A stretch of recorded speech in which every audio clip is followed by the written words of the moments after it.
The Alternative Dig Talk. Real issues, real talk.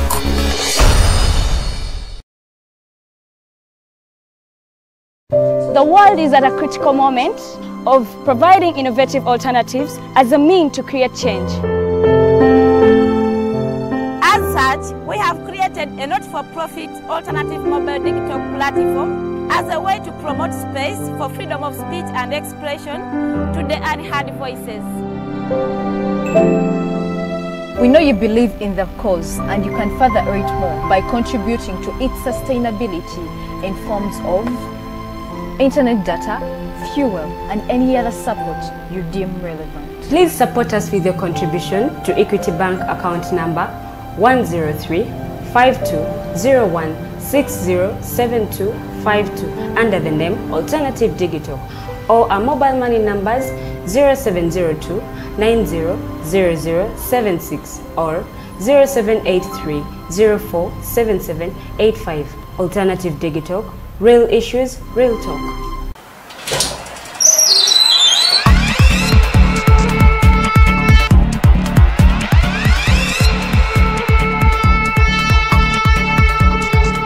You have got to get up pretty early to go do something.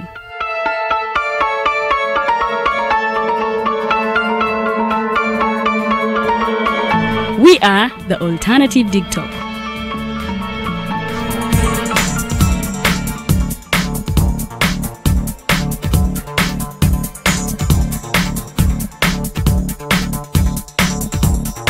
With our mobile studios, we are redefining TV presentation just as technology is setting the pace.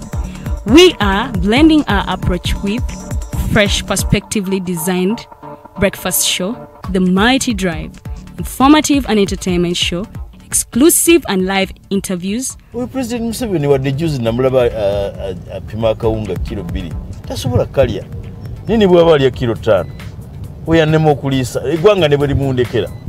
Njagala kwebaza the Alternative Digital etuwadde kano ka Mighty Drive era n'abatuwuliriza bonna abali ku mikutu njagala basaba mugendo maaso n'okuwuliriza. All given to you just a click away on your phone, tablet, laptop and smart TVs, as we are streaming live on our social media platforms, on the road and on the go. We are the Alternative Dig Talk.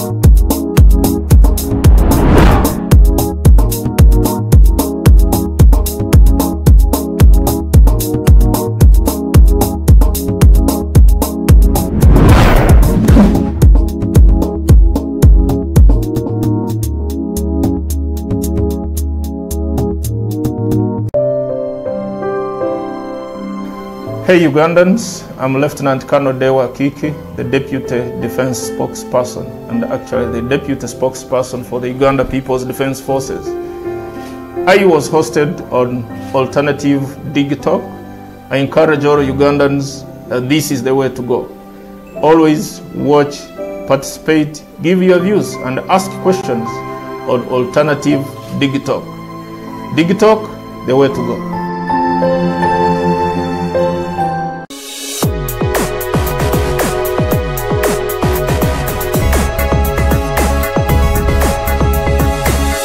The Alternative Dig Talk. Real issues, real talk.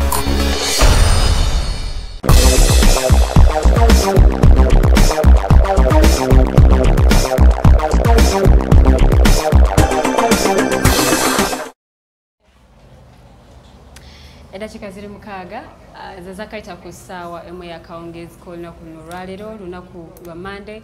Ennaku z'omwezi ziri 3 omwezi tuli mu Gwakutaano May mwaka 2021. Mbabuzaako yonna gye musinzidde okuba nga mutulaba abatulabira mu ggwanga Uganda awamu n'ebitundu by'eggwanga eby'enjawulo abatulabira ebweru w'eggwanga bamikwano mwebale nnyo mwebalire ddala tusiima ate tusiima bungerwa abateekamu data ate ne mubeera nga mulaba show eno abasharinga abakomentinga tweyanziza nnyo tweyanzege mukola omulimu gw'amaanyi mukola omulimu gwa ttendo. The Voltage ye program gy'oli mu kulaba era nga amanya nze Omumbeja Luwedde Lilian tugenda kuba tutambulira ffena mpaka ssaawa 3 ez'ekiro eky'olunaku luno olwaleero. Enjongera okujjukiza ndi program eno ebeerawo olunaku luba lwa Monday n'olunaku olwokutaano ebeera ssaawa emu ya kawungeezi mpaka ssaawa 3. Twogera ku nsonga nnyingi, twogera ku nsonga ezigenda maaso mu ggwanga, current affairs, twogera ku nsonga z'abavubuka, twogera ku social economic, twogera ku advocacy, budgeting n'ebirala bingi nnyo byotasaanidde kubeera nga osubwa. So nkugamba nti tegeeza omulala n'omulala ategeeza omulala ate n'omulala ategeeza omulala nti The Voltage program yatandise dda. Bw'owulira kakengere kano nga kakona ng'omanya nti ffe weetuli okuba nga ate tukuweereza. Mwebale nnyo ababeerako era tusiima bungerwa nammwe abatulaba ne mukomentinga abalaba ku YouTube mwebale nnyo. Nyongera okubajjukiza abamikwano tetuli ku mainstream media wabula tuli ku social media ate era tuli ku Facebook kwetubeera live. Bw'oba ogenze ku Facebook page yo search engine teekamu The Alternative Uganda ojja kuba nga mukwano tufuna bulungi ennyo nnyini ddala. So agenda ku page eyo girayikinge ate era onyege n'akadde aka notifications otandike on notifications nti buli bwetubeera live ofuna message ekugamba nti tuli live n'olaba program ki gye tulina bagenyi ki be tulina nsonga ki ate ze tubeera twogerako. So anyongera okubajjukiza bamikwano program eno ebeerayo ku YouTube era bwebanga tesobodde kugiraba ku Facebook ebeerako ku YouTube still The Alternative Uganda lyerinnya lyetukozesa ku YouTube. Mukwano tosaanidde kubeera nga osubwa show zaffe era bwobanga oyagala tugoberera ku mitimbagano ogambye Facebook eri The Alternative Uganda, YouTube The Alternative Uganda awamu ne Twitter handle yaffe still eri The Alternative Uganda. So abeera nga mukwano gwange otugoberera omanye biki bye tulina, package ki ze tulina, shows ki ze tulina na biki byosobola okubeera nga ate oyiga ku buli show gye tubeera nayo because nzikiriza nti buli mugenyi akyala buli kyayogerako eba nsonga nkulu ate era ebaamu n'ekyokuyiga. Kambanirize mu show yaffe ey'olunaku luno olwaleero era nga tugenda kuba tutunuulira ensonga omukulembeze w'eggwanga yayogerako day. Yes, nayogera ku labor export tulabye abannayuganda bangi abagenda ku kyeyo kuba ekyeyo mawanga ag'abawalabu.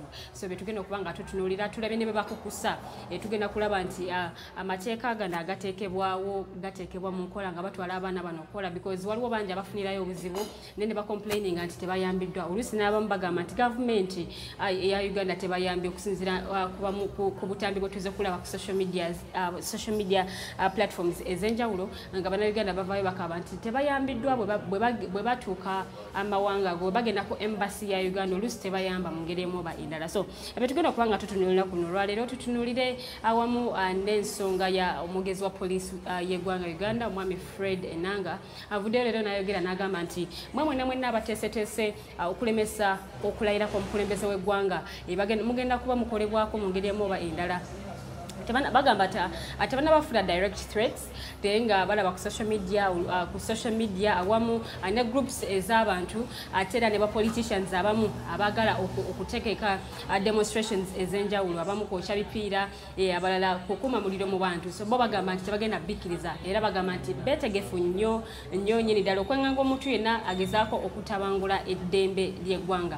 Bye bimu tugenda okuba nga tutunuulira awamu n'ensonga ey'okusatu yabadde ensonga y'abannamawulire olunaku lw'abannamawulire lunaku luno olwaleero 3 May lunaku lw'abannamawulire ate era mu nsi yonna. So tugenda kuba tutunuulira bannamawulire bano enkolagana yaabwe ne security enkolagana yaffe ne security okulaba nti tugizimba tutya era tusobola tutya okubeera nga tukolaganira wamu nga tewali akuuta kano akakongovule kamune nga tutambulira wamu nga bannayuganda. So betugenda okuba nga tutunira naye nga gwe alina ekibuuzo oba kyoyagala okuba nga weebuuza oba kyowabula agenda ku comment section ateekamu ekibuuzo kyoba kyowabula tugenda kuba ate mbisoma mu ssaawa yaffe ey'okubiri. Mwe abatuuse dda bamikwano Mwebale nnyo mwebalire ddala abakomenti nze atugenda genda ddala mpaka ssaawa 3 ez'ekiro so nkugamba nti tegeeza omulala tugamba nti nze nfunye program gye ngenda okulaba buli Lwamande n'Olwokutaano tegeezaako omulala ate naye afune ekyokuyiga mu show eno because tukkiriza nti we tulifa okubeera nga tusomesa eggwanga okutwaliza awamu era nga mufunamu ekyokuyiga naye nga bendiramu mu studios kabasooke batweyanjulire babuuze kuba tulaba then and oluvannyuma tugende mu maaso buli omu yeebuuza ani gwe tulina mu studios tulakalira ogenda kubanga obalaba ng'ate bakubuuzaako tusanyusa okulaba ssebo kale nabo naye basooka nabakyala Uganda tusooke na mukyala tusanyuse okulaba nnyabo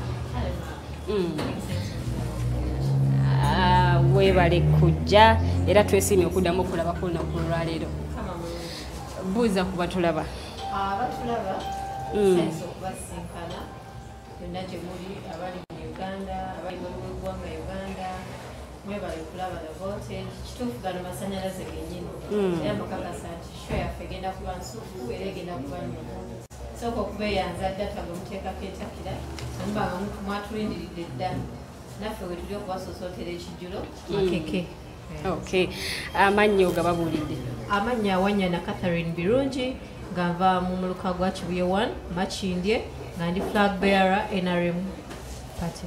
Okay. Tuyanziza mukyala Wanyana Omwose Buliro omukyala bwabanga asobola okwogera ku nsonga nga azogerako n'obutatya then oyabeera mukyala w'amaanyi akubuyi buno kanzire w'omwami eyabadde ngambye titusooke n'omukyala kati katumuddire omulundi ogwokubiri naye abuuze kuba tulaba batulaba Congress kolwaleero malamusiza mwebale emirimu nsanyuse mukyala Wanyana okuddamu okusinkana bigaana bitya mwenaalemu manyi mwe muyinza obitunyonyola njagala leero okwebaza omukyala abeera acangacanga ebifaananyi eyo n'abaami ababeera ku kamera okukola show ya voltage nawe moderator Obutatukowa webale nnyo ebalire ddala mwebale nnyo nze Mayanja Robert ndi mutuuze mu Gombola Inakawa kyalo Pabina zone mu luka rw'ebizira nange nali aspirant mu kaluka LC5 Nakawa 2 empangulwa akange tebakabba wakiriza ebyavaayo box tekawera nawe ndi musanyufu nti ndi wano era tusanyuse okulaba omulundi ogw'omudiringana naye tusanyuse okulaba olunaku lwaleero mwami Mayanja tusimbira ddala obudde bwowaayo n'ojja n'oyogerako eri bannayuganda n'osomesa eggwanga n'oyogera ku ebyo abannayuganda ebibaluma tusiima bwongerwa mwami Mayanja wiikendi yeetambudde etya twasemba kulaba lunaku lwakutaano ate twakulinako ekitundu ekirala ne tutabeera naawe wiikendi yeetambudde etya first navaawo nga ndi confident nti comrade gwendese mu ntebe yange ajja kutuliramu bulungi ajja performing exceptionally well weekend yange enyumiddemu ebintu bibiri byokka ensonga ya proposal mu kulwanyisa enguzi amendment mu leadership code of conduct gye bayisizza president n'agyasendinga court ebyagibaddemu bye bataddemu ebipya byansanyusiza Munnayuganda yali agadde okumanya ebimu ku ebyo ebipya omumenyeremenyereko Gigi nakugambako wano nti fenga eri gye tubadde tutambulira mu Jobless Brotherhood twatomereganako nayo omulamuzi Mulyagonja akola mu office eyo n'atugamba nti banange mujja kunteeka ku musaalaba naye nina gaps mu system. One, ndi underfunded. Number 2, sirina buyinza. Sobola okukola investigation. Ndi mu office naye sirina buyinza bwankomeredde. Nsobola okukola investigation naye sobola kulumika muntu mu kooti. Kati abawaba mu kooti baddembe okweyambisa byenzudde oba obutabyeyambisa. Naye nawuliddemu proposal nti office ya IGG egenda teekawo endowooza gyabanga tribunal. Nga we bakukwatako ne bakunoonyerezaako n'ebibonerezo bagaba. For me that is wonderful. Challenge ejja kubeerawo ku baani abagenda otuulamu okukola omulimu ogwo kubanga bodira empisi n'ogiwa ogw'okubanga yekulira lufula ekigenderero kiyinza obutabayo.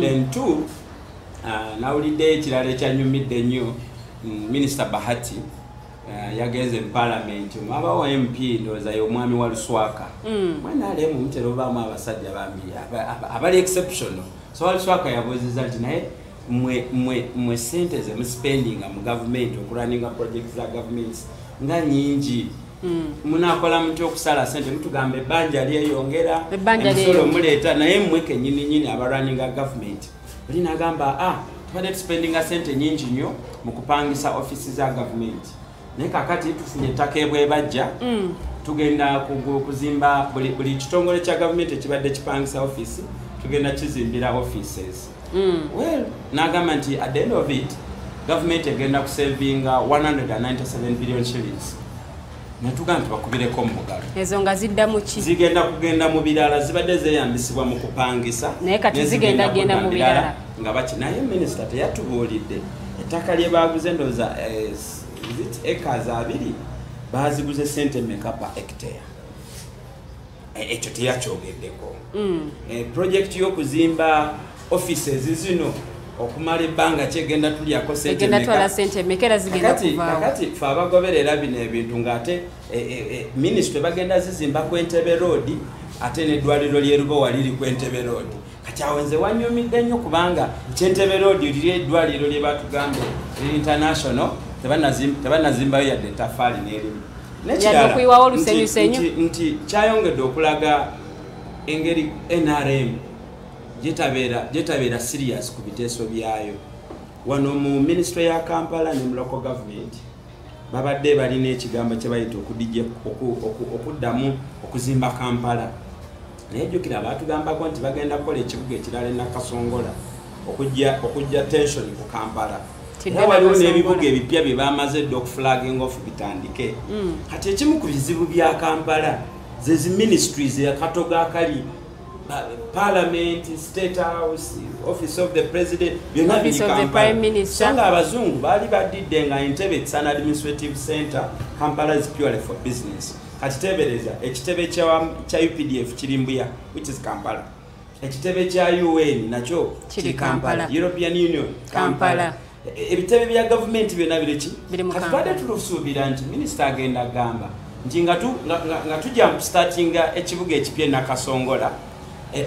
Ministry zino katuzizimbirewa Nakasongola era waganyisiza Kampala kati ne population ya Kampala nene nnyo okusinga ku ya Nakasongola. I think ensonga lwaki bakyali mu Kampala because ministries zino oli bwaba ayagala okufuna access enyangu abasinga abasooka okufuna access bali mu Kampala. Minister teyeetaaga minister si mutembeyi minister asobola okutuula e Nakasongola nga tweyambisa IT na biki nga babadde bakola nga tebakyagenda bwero okuva covid lwe yajja emirimu tegitambula so nzikiriza nti ekyokubiri nagamba nti Tanzania yamala emyaka ndowooza nga 15 ng'ezimba ekibuga ekipya naye ekibuga ekyo kyafuuse serious gavumenti ya Tanzania bwe yagamba nti akati katusituke tuve Dar es Salaam ebisigadde tugende tubikolere Dodoma abalala ne bagoberera kati Dodoma is a full-fledged city. So singana abantu badde baagala tuzimbirayo another city, a very serious city. Empia bandistudde bino ministries zino zezandibadde zistandika oba batandikire ku State House. Of course the debate for me era bino bye basubwa mu council. The proposal was bwe tubanga twagala otereza ekibuga ekizibu si batembeyi si taxi na border. Number 1 parliament tujikube Nakasongola.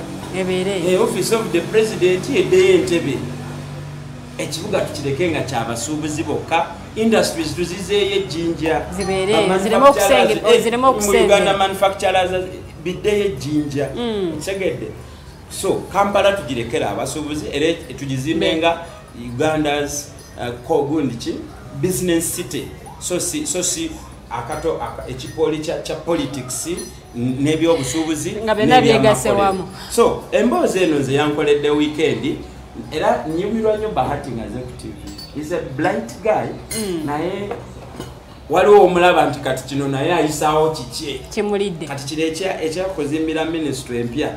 I want to believe that naye ayinayo ka kickback ake kubanga yandivuddeyo n'atubulira nti ettaka twaliguze bwe tuti twali procuringa bwe tuti ebyo bijja kujja ndozanga omulimu gw'okuzimba gutandikira ddala officially.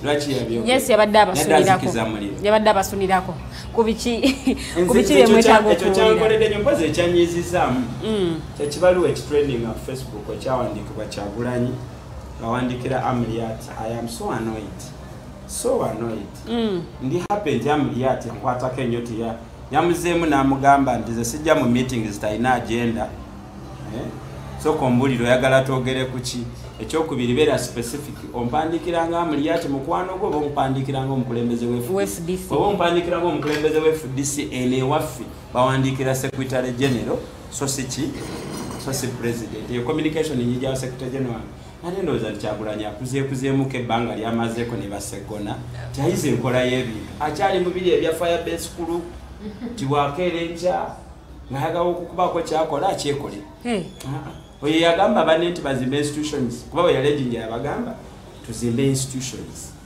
kati institution y'ekibiina kye ekya nuupu who is in charge of what bw'abanga yeyeewandiikira ebbaluwa ng'alina ate nade ebbaluwa ya Lubongo yandowooza yeebeera ne substance because he's a lawyer okusinga naye ate oli ye party president no, but he contradicts himself when yagambye all of a sudden alicognizes nti ne FDC ne DP ne ANT they are potential players mu struggle naye yomoyo abenjaga yali emukubye omutenga agamba political parties imbi zawula mu bantu era ffe ndoza kyo kyagezaako okukola tubaddenga president 7 tumu massage nganga mukati yazze no ndoza ekyo kyagezaako okukola okulaba nti political parties zegatta ne bafuuka omuntu Kyagulanyi tasobola gatta famire ye n'olumbe lwa kitaawe tebalwabyanga lwa Kyagulanyi agenda kugatta bajaddwabya ennaku zira kati zinabakutuuka butuusi mukyala wanyana katuddeko obuyibo olina ebyakukoledde weekend nga tetunaba okutandika 11 gye tulina olunaku luno olwaleero akazinda lwetokera ebyakoledde weekend omanyi nze ndi muna NRM naye nina ebintu byentunulira mu kibiina n'ebinnumya obwongo ekintu ekyankoledde weekend ekyokupangisa ababaka paliamenti nga tebajjawo we bali kati nga bagenda baza ku Kingdom Hall Kingdom Kampala we bagenda okubateeka ekintu it perturbed my mind nembuuza Crested Towers zaani siza housing finance lwaki gavumenti tepangisa ku gavumenti so nsaba President Museveni bamafia beegobako bamafia batandise okumulya munda kuba basabye billions 13 okupangisa Kingdom Hall 13 mu mwaka so for 5 years you calculate and see enguudo ze Kampala singa tuba tumaze ziba zimaze okutereezebwa nzijukira lumu cases eyagamba teina sente zikola so nze wadde nga ndi mu gavumenti ya NRM waliwo ebintu ebimu nga President Museveni n'emyaka 5 tugenda bimuwabula ebitusuula mu kateebe ebituleetera bannayuganda okubonaabona byonna tugenda bimuwabula yes nti tuba nga tulina Crested Towers lwaki ffe ng'ekibiina tetuvaayo netugenda katupangise wali parliament webedda abawabuzi betebakola lwaki tugende wa Sudiro nga bwe nagamba nti waliwo akakundi k'abantu 4 abanyunyuuta abajja okukifunamu abagala okukifunamu nti okutuuka kweno point nga tetusobola gamba nti ng'ekibiina ky'NRM kirina amaka ebintu ng'ebyo bituluma so ffe tusazeewo tuveeyo ng'eddoboozi President Museveni tumutegeeze nti abo abantu abakuli okumbi baseketerezi oba nabo bakifunamu because bwekiba nti political party kyasinza okubeera ey'amaanyi oba ekyasinza okuba nti eri funded naye nga terina maka gankalakalira nti geegano tolowooza nti kireetawo ebibuuzo bingi n'okwennyamira kireetawo ebibuuzo bingi naye ngeri President Museveni gye yagamba nti obukulembeze bwa NRM buviire ddala kuva ku kyalo paka waggulu ndowooza ye mu ndowooza yamanyi nti services za sindika eri abantu zituuka zirina wezikoma ne bamutwalira report nti abantu bwe bali bulungi naye nga mazima amatuufu abantu tebali bulungi bano si be bamuwabiza kinene oba izo ezimu ku nsonga ezaaviirako ba ministers abamu okuluzinga mu kalulu era yakitegeera nti abantu abamu baali tebakola bali bamubikiridde baali bamusibye akatambaala naye ku mulundi guno gwokka Nisanja sikyakusanga. Yagamba kino ekisanja sikyakuzanyiramu. Kino sikyakuzanyiramu. Era yabagambye parliament ajaddiza mu referendum asalewo. Nga yasalawo ekyenkomeredde. Eggwanga bali wabya. Yayagalalidde mu maaso ate bamuwabya luwone. Jjukira ffe ng'ekibiina twagala NRM sustaining power paka abazukulu baffe bali ate bano batutuulira bagala ekibiina kyaffe kikome President Museveni yekka. Okay. Mwagala mutukire ddala ku myaka 5. Musuke nawo paka NRM ngeri muyinza. It's paka last. Okay. Katubasabire obuwanguzi already mukyali mu buyinza kino ekisanja mwe mukirina naye nga tugenda kuba tutandikirawo olunaku lwali lwa mukaaga olunaku lw'abakozi Labor Day. Omukulembeze w'eggwanga yavaayo nayogera ku nsonga ez'enjawulo naye nga emu ku nsonga gye yayogerako y'ensonga ya Labor Export. Tulabye bannayuganda bangi nnyo abava mu ggwanga Uganda ne bagenda amawanga g'abawalabu ag'enjawulo nga bagenda okukuba ebyeyo. Oluusi ebyembi abaana abamu abafunirayo obuzibu obw'enjawulo tugenze tulaba bu videos obw'enjawulo ng'abaana bakaba bagamba nti tetuyambiddwa. Embassy ya Uganda eri oluusi mawanga Saudi wali Oman. Oman abaana abamu abali Oman nga bakabaga embassy ya Uganda teyina ngeri gye tuyambyemu. Waliwo n'abamu abakukusibwa ndoza mbadde ndaba amawulire emisana g'olwaleero ndaba ababadde bakukusibwa ndoza adde bayisibwa Hoima babatwale mpolampola nga babakukusa nga babajja mu ggwanga Uganda babatwala mu mawanga g'Abawarabu kola. Abamu nno be batwala ku abo oluusi abamu bagenda n'ebiwandiiko nga si byabwe. Olwo be tuze tulabako nga bamukyusa amanya agali ku passport sigage nenga face yeyiye naye amanya gali ku passport sigage nenga yagenda bwebe ebyembi nafunirayo obuzibu agenda okudda wano nga bambi embeera yesinungi nenga tebasobola nakubaako ngeri gye bamuyamba kubanga passport amanya agali ko sigage. So abetugenda yemboozi gye tugenda okuba nga tutunulira olunaku luno olwaleero era nga President Yoweri Kaguta Museveni yagambye nti bagenda basobola okutondawo emirimu obukadde 7 nga bannayuganda tebakyetaaga kugenda mu mawanga g'Abawarabu kukola byeyo kubeera mu biyumba because abamu bava kuno nga babagambye nti ogenda kubeera musomesa oba ogenda kukola mu supermarket naye byembi agenda okutuuka eyo nga mutuufu bamuyingiza kiyumba agenda kukola ki agenda kukola mirimu gy'awaka. So abaana abamu ne bamaliriza nga bafuniddeyo obuzibu oba mukama wa muharasinze talina waddukira talina namuyamba ajjukira ensi gy'aliko oluusi si nsi yaabwe naye nga President Museveni yagamba nti Abannayuganda bwe tuba nga tuconcentratinze nnyo ku industrialization, ICT awamu ne commercial agriculture tusobola okubeera nga ate tutondawo emirimu egy'enjawulo because emirimu weegiri era mu statement here we are going to create the jobs. The problem is the reluctance to take our advice which has worked. The jobs are there, but will come in a big number if we listen to NRM's principle of socio-economic transformation. Era nawo nekyokulabirako n'agamba nti mu factories mu 1986 Abannayuganda emitwalo 3 be baali mu factories zino naye kati bw'oba otunuulidde ennamba yeeyongereddeko nnyo nnyini ddala. So Bannayuganda bwe tuba nga tuconcentrating mu industrialization, ICT nga bwe yayogedde no concentrating nokola commercial agriculture tusobola okubeera nga tutondawo emirimu egy'enjawulo ate nga naffe tufunamu ssente era tetwetaaga kuba nti tukola ki tufuluma eggwanga Uganda ogenda okunoonya emirimu. Era Minister wa Labor omwami Labor Gender and Social Development omwami Frank Tumwebaze naye n'agamba nti bakyagezako nnyo okwekenneenya obutale buno Abannayuganda gye batwalibwa okulaba nti bateekawo emitendera egirina okugobererwa okugeza nti Munnayuganda ono agenda ebweru baagala kampuni emutwala ate muterewo insurance nti bw'aba afunye obuzibu ate bw'aba akomyewo okuneeno insurance eyo eba esobola omuyamba bw'abanga afunye obuzibu atugeze oba afiiriddeyo nga insurance sente eziba ziterekeddwa zisobola okubeera nga ate aziyamba abantu be ababeera basigadde. Ne bwe tuba tutunulidde companies nyingi naye nga yo government egamba nti company eziri licensed ziri company 200.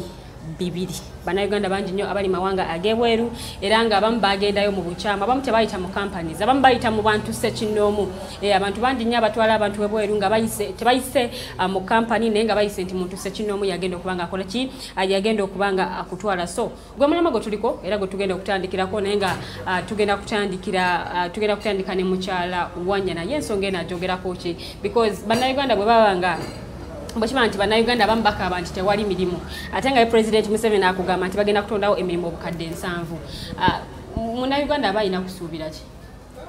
Yanza Mbejja pozi njagala kusooka kumanya sigenda kumanya kuva ku bali mu studio naye n'abatuuliriza omugaso gwa ambassadors ba Uganda mugaso ki?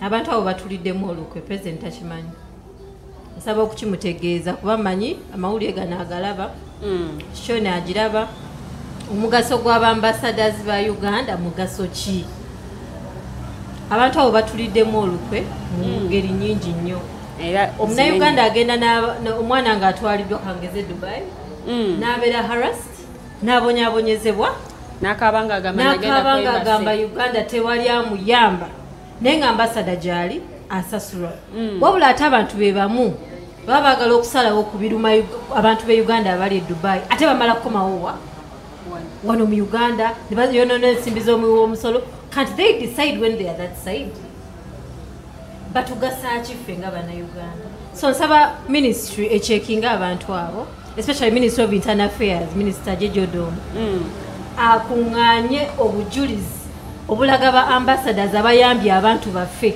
mu nsi gye babateeka tutandike naabo tutegere are they really being harassed oba waliwo kibozibozi kirala manye ebibozibozi biba bingi mu Uganda batulaba abaana ku butambi nga babonaabo tulaba abaana nga babakomezaawo mulaba obuvidiyo ng'oli bamukasukuva kalina wansi ne bamukuba wansi okuva kalina waggulu ne bamukuba wansi ambasada weri wa Uganda mu ggwanga eri akola mulimu ki so ambasada bakyasinze okuyiwayo omukulembeze w'eggwanga bayiyeyo nnyo omukulembeze w'eggwanga ne bannayuganda abababikkirira kubanga president okutegeera omulimu gwa ambasada alina okuyita Ministry of Internal Affairs ye communication ne minister minister Ogwang atugasa ki mu ggwanga how frequent does he communicate to the president nti banange ensonga bweti geruma bannayuganda abali mu diaspora tulina obukiiko obuvunanyizibwa ku bantu abali mu diaspora in fact ne muguno omuluka gwa lukuli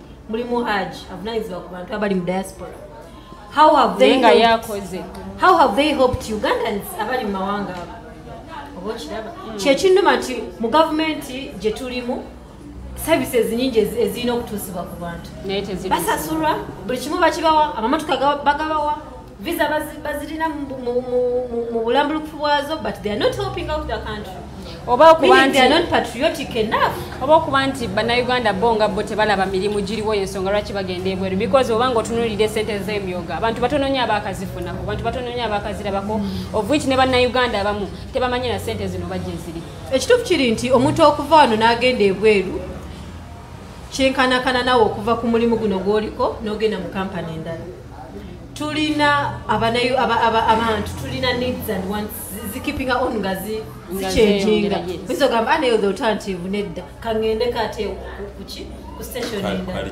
you get it so ekyo sikiteeka konti olwokuba mu Uganda temuli mirimu abantu bava bagenda kituufu tewali mirimu ejimala naye nga waliwo egiriwo naye nga ejimala tegikola ki tegiriwo so kyensaba nti omuntu baleme kublokinga nti wabeewo baggale ensalo teri kugenda no omuntu waddemba okukyusa omulimu n'ava ku guno n'agenda kumulala naye wali waalaze how is the government ready enough to protect their well-being in that area government ekuyambye etya gwe ng'omukozi okubeera nti obanga okola kangambe mu kampani nga ezimba protective gears ezo ekitongole kyo kizigula nobeera nga omutayimba weguva tegukuba kufa bangi newano bafiirawo you want to tell me nti tetulina abamaids mayumba webali how are you treating them police tebaddukirayo so kinsaba ki nsaba nti gavumenti webe eronda abantu nti ono ambasada nti ebawene job description abantu abasiga tebamanyi lwaki babateeka mu bifeeri yamanyi bamuteekayo obutesi kubeera eri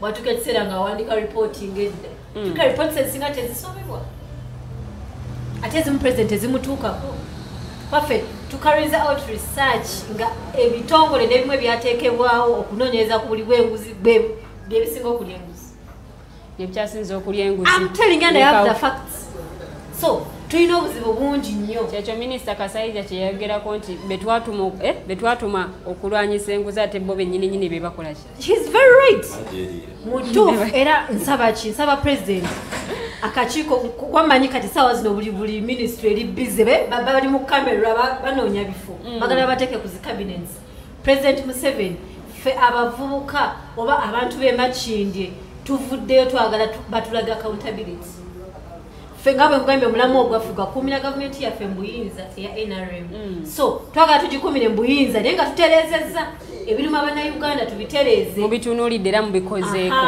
era twagala tubitereeze kino ekisanja nga muzeeyi bwe yakiyogedde nti si kyakusaaga tugenda kuba bakambwe ennyo nga bwe tutuuka ku ring road netugamba ring road eno kikitevaawo lwaki tezimbibwa buzibu ki tujja kwebakamako naye galina okukolebwa ngaye tuli mu t-shirt zaffe eza yero olowooza kampuni zino zikoze omulimu gwazo nga kampuni ezitwala abaana bano ebweru okukola okunoonyereza bwe baba batuuse eri biki bye bayitamu kusomozebwa ki kwe basanga kampani ezo sizinaako nnyo obujulizi naye nga ku bantu bemmanyi abamu abagenze bakulaga nti tezikola follow up tezirondoola bulungi ku muntu omuntu kasitaava wano n'agenda musala mitwalo 80 nti bw'atuuka eri aba mikono gy'abakamaabe taba mikono gya kampuni kasitaali nnyo ennyonyi awo kampuni ebeemulesaawo era bye bagamba abantu tugenda kukola ku follow up tukole kino yes basobola okukolako follow up nga wakagenda naye omuntu aliyo yakulajana nagamba wano mwendi siwulira bulungi siri bulungi naye ate alina ate kumala kureportinga back to the office nemunoonyeza ate maka malala wabula office eyo tevunanyizibwa kugenda wa mukama we kumugambako kuki kubuzibu okay tweyanzege mukyala Wanyana mwami Mayanja bwe tuba tutunuulidde embassy eza Uganda mu mawanga gano aga Middle East olowooza zikoze ekimala bwe kituuka ku nsonga eziruma Bannayuganda ebibuuzo oba ebibuuzo sookanga kunyiga ku mitwe Wanyana wa NRM ayagala gavumenti yaabwe okufuga paka Yesu lwalidda akugambye ye kennyini kada tamanyi bambasada baabwe mulimu gwabwe kati nze oyinza okuba oyina different ziri magician nsiriko mwoyo mutukuvu musobola okulaba ebiri emabega w'ekisenge ebyo okujjako nga nti mpratizayo intelligence which I haven't done so tetumala bidde na discussion ku ambassador because there we shall be dwelling more in treatment ate nga Uganda ebadde yekubira mu ngalo yeyozayoza tibo approach yaabwe ya immunization so buli kizibu kya Uganda tutunuulire Genesis tutunuulire eno ki Revelation nze sisobola kunenya bawarabu okubeera nga balina otusente twabwe babakulembeze baabwe balengerera wala ti omukazi omuwarabu takkirizibwa kuwaata mmere mukyala aba mukyala alinda mwami waka gino emirimu gy'okwoza pampa kukyusa mwana pampa gyemirimu egiriyo mwana mukyuse pampa nsaawasawa kahosi walamba ebisengo bisiimuule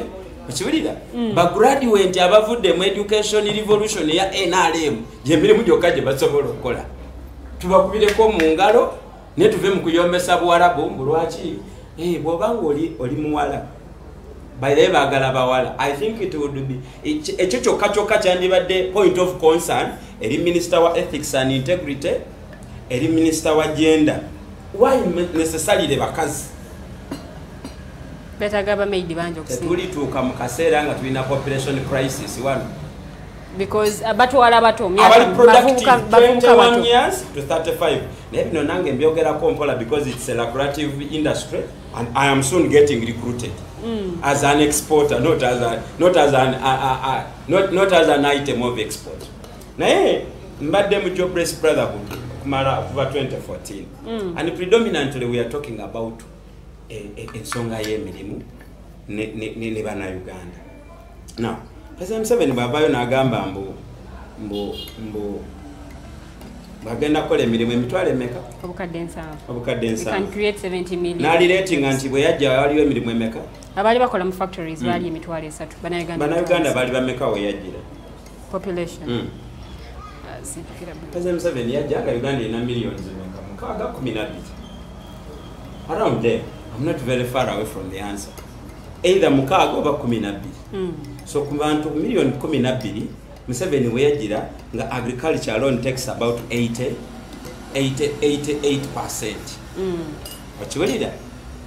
Now you could not find idle people ate tekiri Kampala wokka buli katawuni ka Uganda kogendamu you don't need rocket science research okutegeera nti abantu tebalina byakola genda Embalala genda Erira genda Katakwi you'll see a lot of redundancy kati bwoba oyagala debate eno kugisetolinga okoncludinga nti bino President Museveni yadde ayogerako is wishful thinking. Wishful thinking rhetorics ezireeta quick fixes ezitalina revolutionary discipline era ezitalina ideological clarity. Bino nno njogedde bya lufuutifuuti naye ntegeeza ki President Museveni bw'aba yasoma economics bw'aba nga alina ba economic advisors akimanyi nti approach ye towards industrialization egenda kubeera problematic kubanga bingi nnyo bye tutalina okutupropellinga into an industrial state. Olaba yanenyeza ne umeme. Olaba yanenyeza ne umeme. Of course is agenda kunenya ye anenye very soon agenda kunenya ekisikirize kye gwe kizibu. President Museveni very soon is going to blame his shadow. He's going to blame everyone. First it was Obote and Amin. Katonda n'abamugirawo. Wekwasete. Now it is Konyi, Jose Alisirapwe, nabo ne bavaamu. Kana gamba Besigye, Lukwago, Nambos. At one time President Museveni, I was in a meeting. Nagamba Luchamuzi yanemesa okugenerating amasanyalaze okutandika industries. Luchamuzi daman. Yes.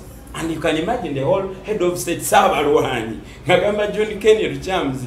Nange kwembogolera nava wabada today. Jamlemesa amasanyalaze. Now, bannayuganda basaana bategeere nti bwe tuba tulogera ku kirowoozo ku kizibu kino tuddeyo tutunuulire wawe twava.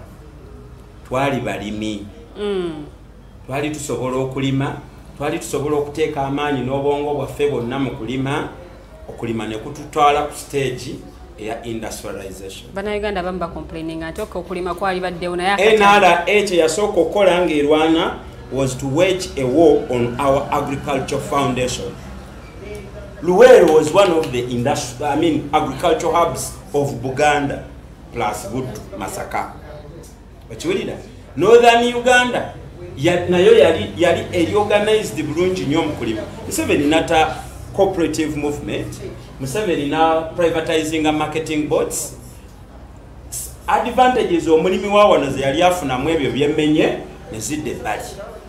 President najjajeregerera abantu ng'omuntu w'ebukomansimbi eri awasemba bw'asobola okulima emmwanyi ze ng'atekinga advantage na peace and security ba NRM gye baleeta munazitunda ku world market n'afuna esente ezisingayo obungi mbwajjawo ki ba middlemen. In reality President Museveni yali alwana bakada ba UPC abaali ba controlling a cooperative movement ne marketing boards. So olutalo lwe lwali political terwali na scientific argument mu production and the production chains. Kakati bwabanga yatte ebyobulimi atugamba nti ayagala industrialization.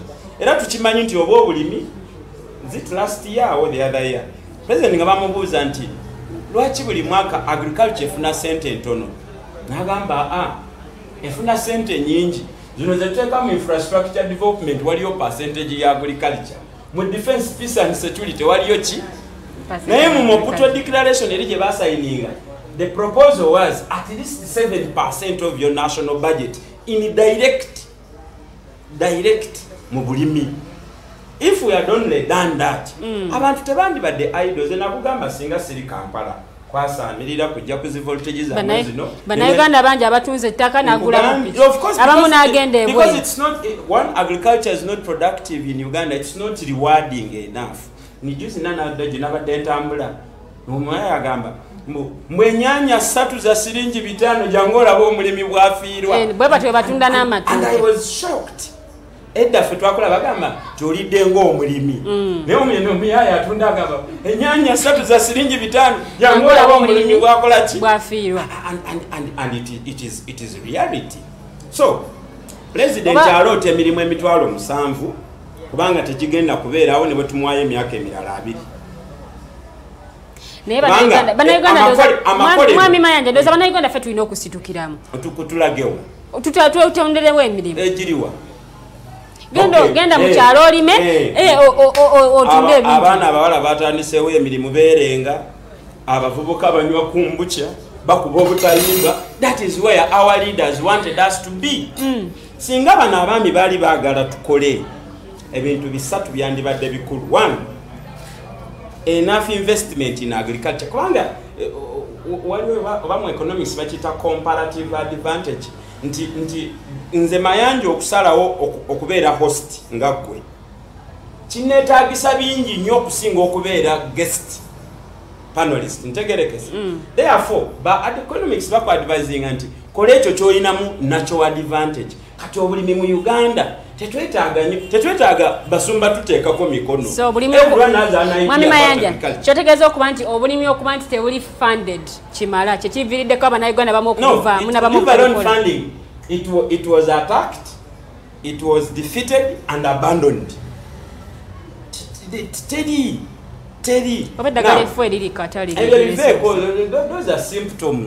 are symptoms. Kubanga luli nkugambe betwalinanga marketing boards zimu kujalinga emirimu gyazo kwe kumanya nti for instance ze nategera nnyo coffee marketing board because ebukojja bwange bonna baali bakola mu coffee marketing board. So coffee marketing board yakolanga research ku mwanyi ngerwana n'omutindo nge providing abalimi soft loans ngebaleetera ensigo n'eddagala ki eddungi kati gwe bwata coffee marketing board kati oba oyagala kati waliwo fine spinners batungirawo t-shirt you can imagine eyo center yayina system machineries nga ziri ku mutindo gwa nsi yonna mu handling emwanyi kati tutungirawo bu t-shirt buno bwe twambala mu campaign now kikinze kinadendeeta bw'otunuulira ebyo kakati nojja mu education abaana abawala oba abantu bebe-exporting ebweru bo bakoze kiseka nagendako e Nairobi nendaba restaurant emwe eringanga Cafe Javas ng'erimu abawaitress babiri bokka bwe bati naye n'olwaleero nkyajjukira efficiency yaabwe mu handling emmeezi ezennyingi ne bakasitoma with a smile ng'akwata order 7 n'azireeta nga tazisobezaamu tabwe kugweko ogende Kampala Road otule mu restaurant omwana atambula adaali mbalinga agende e Magombe enjala ekuluma eddakiika 3 okulya emmere ogende ku appointment endala naye weetajja adaali ebigere biringa ebisibeke obuzito bw'omuwa order bw'atuuka eringa dda mpazi waŋambyo ogenda kubeerako n'amazzi kiri Uganda mama nyabo so n'abaana abawala betutwala ebuwalabu gwali obaddeko naawe osigala n'omala omwezi mulamba n'omuyigiriza okwoza engoye n'okufumba nodda engoye azitadde mu firiigi okola ki kuba embwa kuba bugoba okuba anti ewaabwe wala so abaana bano nga tebannagenda buwalabu ministry ya labor ministry ya gender babateekateeka kyenkana ki bwe bw'oba oyagala otegeera gavumenti gye balowoozaako nkwegayiridde nnyo keerenja ku ministry of internal affairs olabe bayimirira mu layini nga balinda passport ne batulako eno mu lufula ne batuula mu lufula abalala kwegamba value yaabwe eri luddawa nga ba citizens okiwulira baleese ssente mu kitongole kya gavumenti naye batudde mu ttaka ennaku ebalabirawo bw'oba oyagala okweta na Uganda itapoti Bero Road buli ku makyola aba abakyala we babonaba naye nga kiva ku ki lwa nsonga nti ebyenjigiriza twabigendamu mu ngeri ya era akola kino ajja kugamba at least emitwalo bwegiti generallinga every year emitwalo bwegiti gipassing out it suffocates debate about quality abaana abafuluma mu engineering schools abatasobola kufuna contracts kulima nguudo ne tuleeta abachina where is the problem because singa contracts zino through infrastructure aggressive development NRM gyekoze singa ebadde eri driven by Ugandans wandibaddewo linkages ezijja naye abachina be batulimira enguudo abayindi ne batukolera pampa you get now kati abannayuganda bakola mulimu ki the problem is not the ambassador because Waswabirigwa chairman wa FDC at one time was an ambassador of Uganda and Japan naye tugamba nti president we yasitukanga je Japan ku mission ambassador we tamanyi yekololo ya resigning naye nadda mu business ze naye baluwa y'okuresigninga yagireeta later on ngakoyede ddala Japan akomawo. Now before we castigate these ambassadors you need to understand enkola gye bakola ki bakoleramu. Baroza bamufusindika is it Liberia commission ewa ambassador teyatuuka ne apartment ze bali bamupangisiriza nga political attachment. No, it talks about enkola ya wano nti ani ya deploying Baroza. Mwami Mayanja, education system ya fekoze chimala okusomesa omwana w'eggwanga nti baba akuze abere job creator not a job seeker. You cannot etotoyiza kwogera ku kigambo kya job creator. Education system yaffe ebugumizaako abantu ne teyina kyekoze kirala kyonna teyina gwesomeseza kumuderivalinga era Uganda Katonda yakola ki yayamba economy yaffe yenyini nakugamba nti yabyamagero osanga omuvubuka myaka 28 nga biliyoniya nkozesa mu kigundu ng'ekyokulabirako naye tetwebuuzangako nayono yakola magic ki mama Fina yamukwatako ne kakandi ne bamunyira amafuta. So where does he get that money to pull up that investment? Okay. Ekyo kyokka there is a very big problem mu system zawo. Mukyala Wanyana mukulaba okuko bwe tuba tutunulidde ebyensoma bya Uganda olowooza education system yaffe koze ekimala okutumbula okusomesa omwana w'eggwanga nti bw'aba avudde mu ssomero abeere job creator not a job seeker because tulabye graduations ez'enjawulo enamba y'abaana efulumye bannamba nnene naye abaana abafuna emirimu egikwatibwako abaana batono nnyo. Eyanza nnyo mpozi kusooka okuwabulamu omukulu avudde ku muzindaalo nti omwana waba omukulu Mayanja nti omuvubuka waba alina emyaka 28 talina kuba biliyoniya. Shouldn't that person be? I'm not challenging his status. I'm challenging the means. The means in which he gets the richness. Yawangudde Doctor ya America. Okay. So zirayo ku kibuuzo ky'omukyala Mubejja nti education system yaffe ekoze ekimala gradually ekimala tekikoleddwa ate mulaba ekitongole ekiyitibwa ekya DIT kitongole kikakasa omutindo gw'omuntu akuguse mu by'emikono ya DIT. Nze ndi product ya UPE from Buganda Road Primary School era nkakasa nti mu biseera ebyo bwe twasomera primary those schools were the best.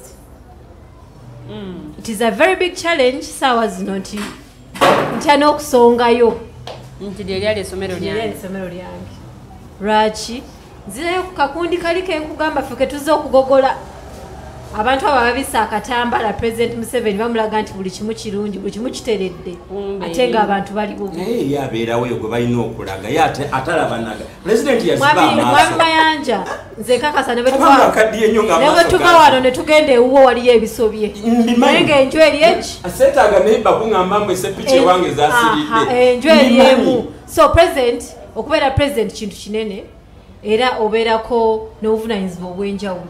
So naye yategedde obuzibu bwe bubadde ng'alaba ku bakadazi b'engeri gye baguddemu akalulu akakola ki akabaddewo ketwakavaamu nti omuntu abadde amulaga wano nti akola ali mu bantu naye akalu kageza okujja nga ebivuddeyo byebyo. So education system ya Uganda nze njagala nnyo eterezebwe naye ng'eterezebwa mu ngeri ki skilling eyongerwemu budget allocation ya skilling eyongerwemu omugundu omanyi ffe twasomera abaana bamu bagamba nti oli wagenda mu technical school oba vocational school kitegeeza oyo aba yagwa. Abamu ye mentality gye balina nti oyo yagwa naye manyi lwaki kati mentality eyo professional courses zaali zaawandenga ate professional courses zagendangamu bagezi ddala. Mentality eyo kyali kituufu naye Mwami Mayanja nga bw'ayogedde nti Uganda NRM yagisanga ku population ngeri too low naye kati tuli mu skyrocketing by the way kati Uganda eduka speed mu okuzaala high birth rates naye nti okutereza education system ya Uganda tutalina omulimu munene fenga government era nze nkakasa mu kisanja kino ekitali kya muzannyo bingi bigenda kutereera. DIT eyo juzi nalabye nga badvocatinga beekeeping kyankuteko nnyo ne ŋŋamba nga bakulaga omuntu ng'alunze enjuki, how much you can gain, how much you can put in. Ebintu ebyo tulina be incorporating mu education system ya Uganda etereezebwe. Ebintu bingi ebirimu nga biri irrelevant. Naye nasanyuse nnyo nti okutandika n'omwaka oguwedde senior 1 yatereezeddwa. Era kati abaana bali more of practical more than the theory. Yes. So ntegeeza nti bingi bigenda kuba bitereezebwa but gradually tesobola kikola mulundi gumu oba nekigwawo bugwi naye nga bigenda kuba bitereezebwa. Era nze ne sister wange mu senior 1 basanyuse na syllabus mpya. Nasanyuse nnyo batuze kusoma nga makatigula katabo ka practical katikola nagambe yes. Nalabye nga katambula ku social media nti bw'obanga oli mu primary abaana ba primary abasinga bababuuza oyagala kubeera kinga okuze nti njagala kubeera doctor njagala kubeera lawyer n'atuuka mu secondary n'agamba bw'abeera mu primary agamba njagala beera doctor bw'ayingira secondary n'agamba njagala kubeera lawyer bw'amala campus ng'agamba ekijja kijja ogenda okuwulira nti nze DJ chicken nze DJ ki nze DJ gundi ng'ebintu byakyuse dda kino okufa because wabanga omwana abadde mu primary ngagamba ayagala kubeera musomesa kino ndoza kifiira okulaba nti omwana ono ddala kituufu bwabanga yagamba nti ayagala kubeera doctor oba yagamba ayagala kubeera musomesa tumupushinga okulaba nti akola ekyo kyennyini kyeyalinga ayagala okukola okuva obuto obwo. Ekyo kiviira ddala kuba bwe nzijukira nti bwe twali tusoma mu secondary otandika okwegezaamu ku kikyogenda okukola kikyogenda okubeera. Nsaba abasomesa baffe tubawe amaanyi equipping ne resources ezimala kuba abasomesa balina omulimu munene nnyo gwe bateeka ku baana n'abazadde banacharinga abaana abo nga mu butuufu ekyo kyeyasalawo n'agamba njagala kubeera kino omwana oyo amuyamba okutambula olugendo olwo n'atawaba oba n'atava ku ki n'atava ku mulamwa. Kyekiviiriddeko n'okuba nti tulina enamba y'abasawo ntono abaana bangi tebakyakola sciences oli agamba waayo bwe mbeera mu biology bintabukako naye yeyo byebyo ebigenda maaso mu ggwanga. Tugenda kuba tetuwummulamu the voltage program gy'oli mu kulaba bwe tukomawo mu ssaawa yaffe ey'okubiri tugenda kuba na bingi nnyo byotasaanidde kubeera ng'ate osubwa naye nga nkujjukiza alina ekibuuzo agenda mu comment section yaffe the alternative Uganda teekayo ekibuuzo kyo ate tugenda kuba nga tukisoma mu ssaawa yaffe ey'okubiri. Katusooke tukolemu bwe katono nnyo temuvaawo.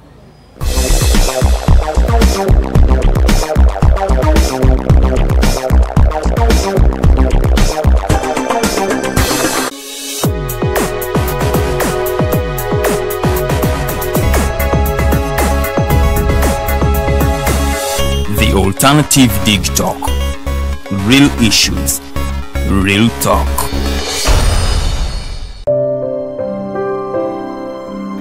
Hey Ugandans, I'm Lieutenant Colonel Dewa Kiki, the Deputy Defense Spokesperson and actually the Deputy Spokesperson for the Uganda People's Defense Forces. I was hosted on Alternative Dig Talk. I encourage all Ugandans that this is the way to go.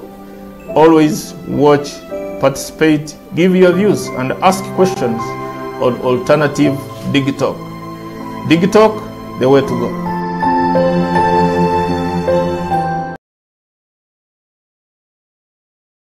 The world is at a critical moment of providing innovative alternatives as a means to create change. As such, we have created a not-for-profit alternative mobile digital platform as a way to promote space for freedom of speech and expression to the unheard voices.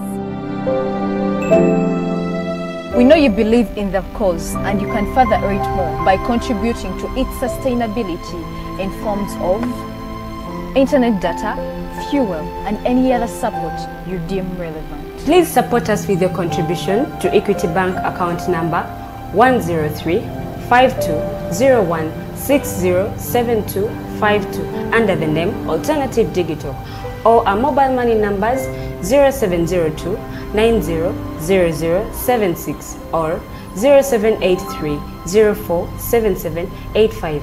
Alternative Digital, real issues, real talk.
Alternative Digitalk. Real issues, real talk.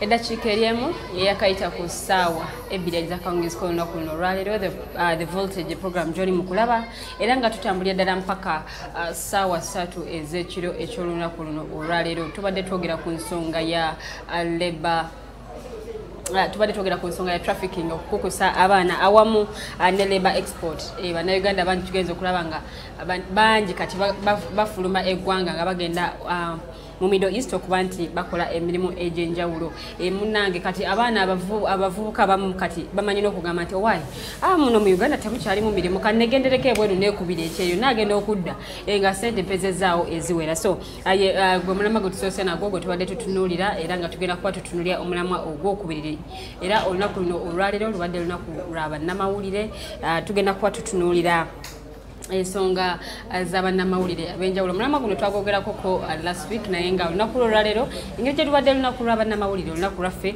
tubadde tetusobola ate kugubuusa mulamwa naye nga tugenda kuba tugogerako nga tetunaba kugenda kugogerako mwami Mayanjo ne mukyala Wanyana bwe baba balina kye babadde bongerezaako ku nsonga ya labor export nga tetunaba giwumbawumba mwami Mayanjo osobola okwogera mu ddakiika ntono nnyo nga ate tetunaba kugenda ku mulamwa ogwokubiri awamu n'omulamwa gwaffe ogusembayo ogw'okulayira kw'omukulembeze w'eggwanga. Mbadde wano neneebuuza nti pulezidenti bw'aba agambye nti agenda kuleetinga emirimu emiliyoni 7. Nze nkiwakanya era nseka pulezidenti atulimba ali mu kibooziboozi lwa nsonga emirimu alekeraawo okujja ng'otugamba just numbers era Wanyana naawe wali wano ng'odefendinga ekintu kya youth entrepreneurship scheme tosobola kuddira ekintu ekiri integrated mu bintu bingi nnyo gwe nojja osinga olingayo ekintu kimu n'okola ekyo bw'otunulira Kampala the problem of unemployment bwe bw'ogisolovinga na kuteekawo looni kyokka obanga ku njovu akutteko omukira naye nga ekitundu ekisinga obunene okoze eki okirese so president ajja tugamba industrialization factories akugambe everywhere and indeed we have become aggressive in industrialization in farmland tuzitaddemu factories zikola ki wigi buno obusige buno abakyala bebateka buno extension z'obukowekowe factories zaffe zebikola nkoze research nange nengende Jinja factories nyingi indeed kati ziri open bizikola saagala bigendamu but my research was a conversation n'abakozi abakolayo ng'omuntu akola okuva ku makya paka saawa 12 ez'akawungeezi ngakolera sinse 13 bino si bya bufuzi kati Wanyana njogera nawe now tell me bantu bameka abali wiringa okukolera siringi 13 nga kilo ya sukali ya siringi 13 ng'olunaku lulamba gwe wofulumye mu nyumba yo mu buliri bwo tosobola na ku aninga kilo ya sukali. President is missing this debate. Akiwulira nti bw'abanga ayagala okumalawo ekizibu kya labor export, then he must answer the question of the ever increasing cost of living. Bw'abanga mu budget yena aleese omusolo ku rent, aleese omusolo ku items eziri substantive mu bulamu bw'omuntu n'amafuta n'eŋŋano, because bino bye bitugyeko genda okukola. Bw'oba obadde okolera awantu yaleese ekyokulabirako nti okola wano ku voltage, bw'oba okola ku voltage ng'osobola okugula ekyokulya n'osasula rent n'ogulako n'akagoye, sifuddeeyo okagulawa n'ofiisawo ne ku balance, you'll be contented to work. Every day ojja kujja ng'okole. But the moment wonoozuuka ku makya n'essuubi ne likugwesa nti wano ne bwe nkolawo emyaka 5 sijja kusobola kukola 2 zino ze nnina, sijja kugula saati ya sifuddeeyo wa gye njigula. Atajjukira okulodda mu maaso todda mabega. Excellent. So naturally ojja kunoonya opportunities endala ki jezi. So the debate about labor export cannot be summarized mu kirooto ky'okukola emirimu so president atugamba mbu abanoonya emirimu sooke mugumiikirizeemuko amalirize zi projects ze z'amasannyalaze okulima enguudo therefore emirimu egyo gijje so that you start living your life. I think is missing a point. Unemployment unemployment eno tugirwanyisiza tutya okulaba nti mu Uganda musobola okubeeramu emirimu omuna Uganda alimu okubeeranga Uganda ekizibu kiri mu cancer stage and the solution to cancer is you cut off. Kiki balina okusalako? The entire establishment must be demolished tuzimbe bupya lwaki. Establishment of what? Of course abalina obuvunaanyizibwa kutwala locatingira resources. Okiwulira? First of all, nze ngamba nti the ideology is wrong. Nti tugenda kukola industrialization nga tetwexhaustinze agricultural revolution. In England basooka kulima, in America basooka kulima, China basooka kulima ne balima bye balimye ne bibatwala mu industrialization.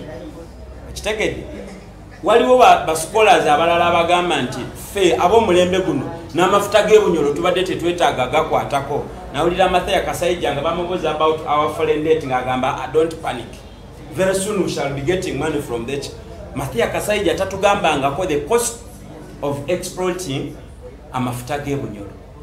Abaana bo gwe boyogeddeko nga basomye ate bagenda kusasula kinene nnyo olw'amafuta ge tukutteko kati nga tetwexhaustinze means endala ekisobola okutereeza obulamu mu Uganda. I insist singa twalimye ne tulimira ddala nga government UPDF terwana ntalo nayo kenyini ng'erimu obulime. Of course it is here attitude ya President Museveni. It doesn't give him the middle class he wants. It doesn't sustain his political ambition ezokufuga Uganda paka last. So because okulima kuli organized togambolinga kuli organized, but industrialization maliriza nakano industrialization yali Coffee Marketing Board yafuukako Twister nga ye center yagowa mu Uganda naye ng'engoye tuzikusiibula malezi ebitoje ne tubitungirako Uganda ne tuzifuula made in Uganda kati olwaleero tutungirayo t-shirt. That is how you can gamble with industrialization. My friend, with agriculture you don't gamble. Bw'oba olima mwanyi tozunga bw'oba olunda nte. One of the reasons lwaki Western Uganda is developed nti bo balunda ne balundira ddala okiwulira obulamu bwabwe bwetooloolera kulunda. This business of industrialization babigamba mmwe omwana afuluma mu ssomero ng'akimanyi nti okulima mirimu gya nga tanagenda ku ssomero ekisooka okugenda mu bwongo bwe kulunda. Bw'oba ogenda kuwasa omukazi the items of dowry nte. Okay.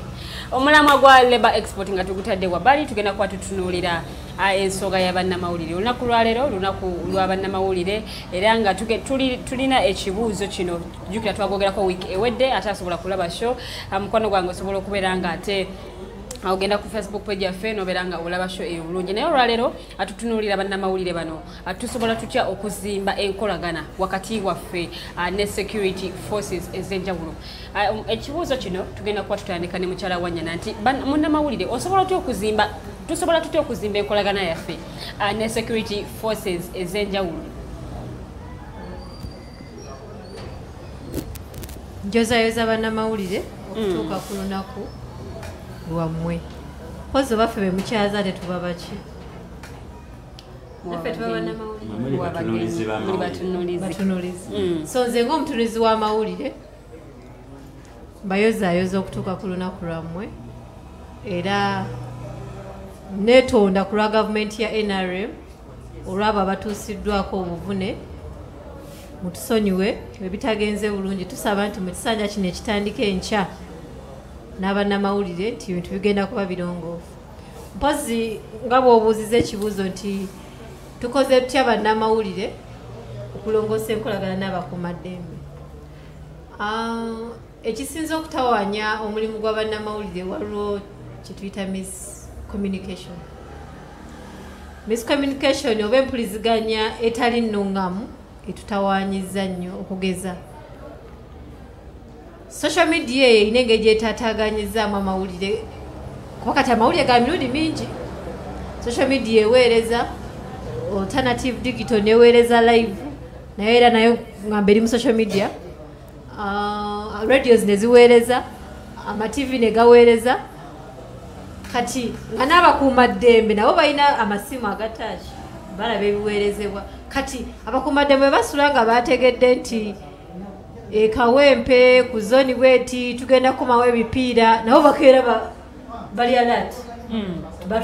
Twalabe ku social media Kawempe mu zoni bweti wagenda kubawo obusambatu. So nga ate eyo miscommunication eyinza okuba ekoleddwa olubatu lw'abantu oba ayinza okuba omuntu omu babiri waliwo bannamawulire ne babloggers. Yes, but they are all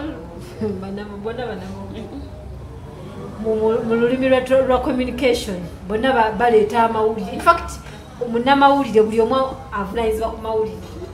News is north, east, west and south. News wonna we gavudde gaba maki gaba mawulire. So omuntu oyo omu aletedde abannamawulire abalala okuba nga bagwa mu buzibu oba oliawo obuleeta n'abamu okubeera permanently damaged nti wabawo banga boogere ba bloggers abo ne bakola misinforming the UPDF or the police ne bateekawo akasambatuko mu ggwanga kati nga bwolaba tajja kulayira ajja kulayira tajja kulayira ajja kulayira such a thing naye nga amaanyi gali nnyo nnyo ku social media ku ground tebabuyogera yeye. So ku social media eyo n'omwogezi wa police wa Mwami Enanga naye tumuwulidde naye akugamba tebanafuna the right people naye nga balaba kuki tebanafuna direct threats naye balaba ku social media. Meaning social media eno naye n'engeri gyekosezaamu omulimu gw'abannamawulire nti wayitawo information you can't take it for granted bwebange information elinkins nga security we can't take it for granted era we take an initiative netunoonyereza is it true kati wanoonyereza nti is it true ebitongole ebikubadde biba byateekize the action nga bageze mu action stage. So social media no ina positive impact or negative impact? It is both. Ina positive ne negative. Okay. Nti awasinza okukosa ennyo bannamawulire wewoleetedde information nga nfu nga totali nfu terina wekwataganya n'omulamwa bannamawulire ne balugenderamu basalumanya ne bannalumanya. So obuzibu obwo simanyi bwe tugenda kikola mu ministry ya ICT ekintu ekyo tukitereeze tulabe gye tukikwasaganya nti abantu abasindika wrong information ku mitimbagano gyaffe babeere balina engeri gye babeera cabbed bannamawulire abatabiriimu oba batalina musango baleme okukosebwa. Okay, tweyanza nnyo mukyala Wanyana katuddeko ewa Mwami Mayanja still nga naye mupozingira ekibuuzo kye kimu kiki kituyinza okukola nga bannamawulire okulaba nti tukolaganira wamu ne security forces ez'enjawulo obutataliza nti oba UPDF oba police oba LD oba ki. Okuddamu ekibuuzo kyo mangu mangu element mwambale 3 mufune bullet proof mufune nezi amadijia olwo tubanga abagenda naffe okulwa. You asking me, let me answer that question. Kubanga tewaliwo answer ndala nze sigenda kwetooloola wonna wali. I'm going to justify that answer. Naye bwe mbadde bwe tumaze omulamwa guli mbadde ina recommendation wano nti mukyala Wanyana kuva mu NRM waliwo movement empya gye bayita Now Generation Leaders. Badde no nkulobingira obwa RCC bwe Kampala mweno government empya kubanga mu debate zo mpuliddemu ekyenjawulo muba NRM bempita nabo naye ate bw'otuuse mu kuspinningira ekintu kya security ne bannamawulire n'entyamu ne ngamba kubanga olina double standards nga tonagenda mu office ate eri sensitive nga RCC's office then I think I need to pay more attention to you. Nze ndowooza nti to understand what my way of reasoning.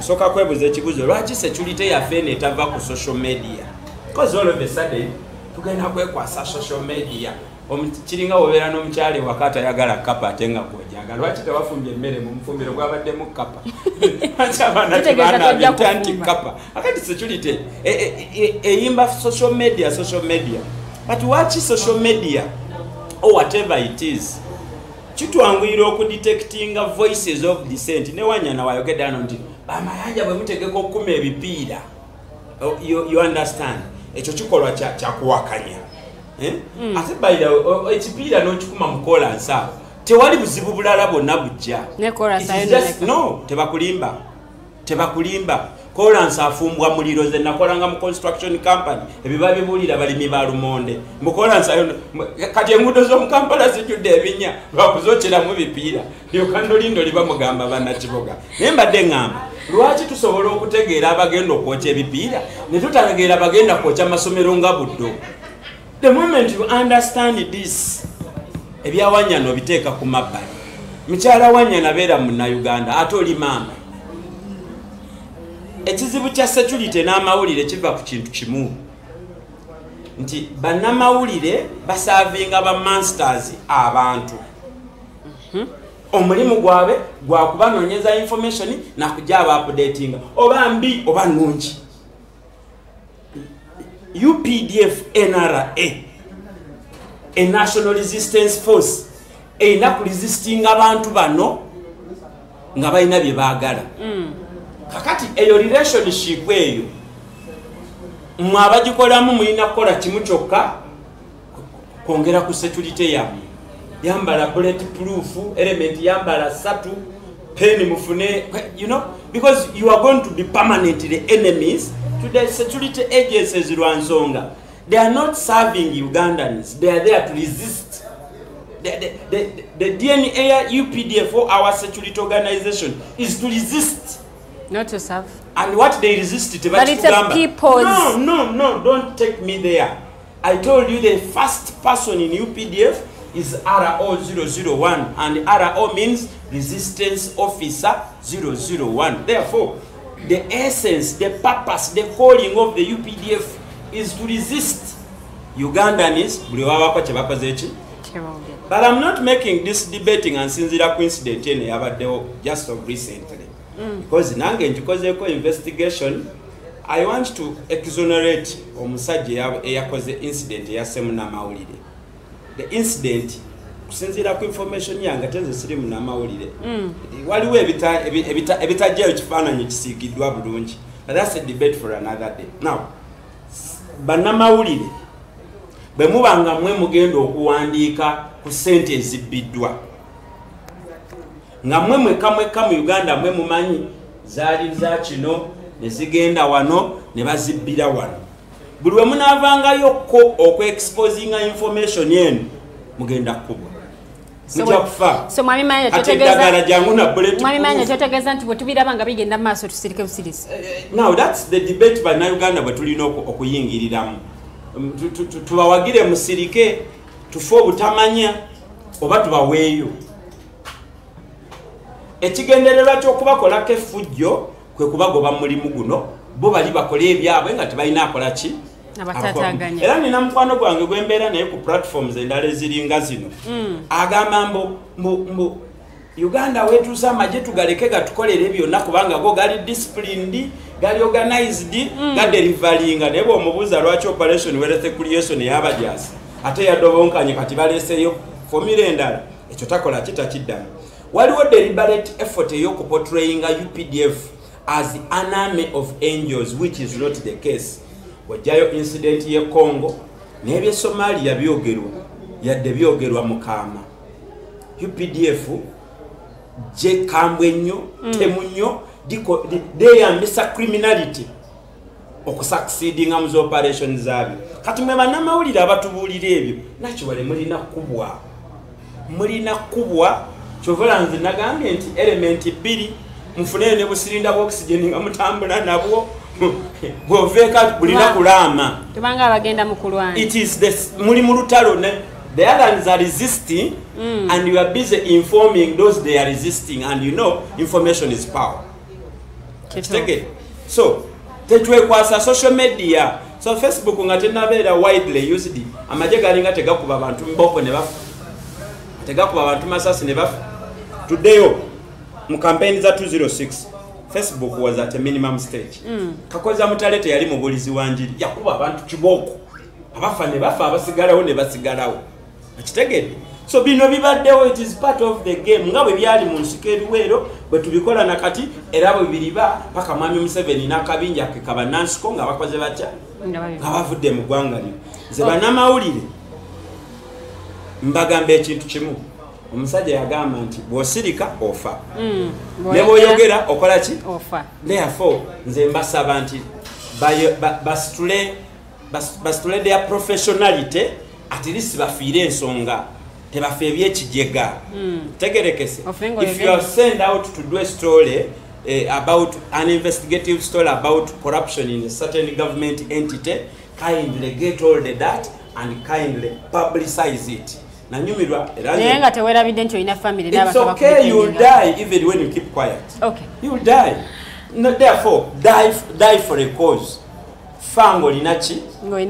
Naye bonokezwa fe because ne wono sirika ujja kufa. Kakati yogera ofe tukuwanikeko ng'abazira. Bwe tuligenda mu Uganda empya sigambe yene y'abakamocha. Bwe tuligenda mu eri Uganda y'abantu abali soba. Honestly, abekamocha tebali soba. Ngambye sibiri ebyekamocha. Naye yagamba yawangula akalulu. N'ebitundutundu 5 mu bina. Abyoge. Abo ababyogedde soka webuza banywachi. The voltage program joli mukulaba tugenda mulamwa gwaffe ogusembayo era nga omwogezi wa police omwami Fred Enanga yavuddeyo n'ategeeza nti bannayuganda mwenna aba planning okulemesa okulayira kw'omukulembeze w'eggwanga mugenda kubanga mukolebwako nga obuyinza ate bwe bulagira.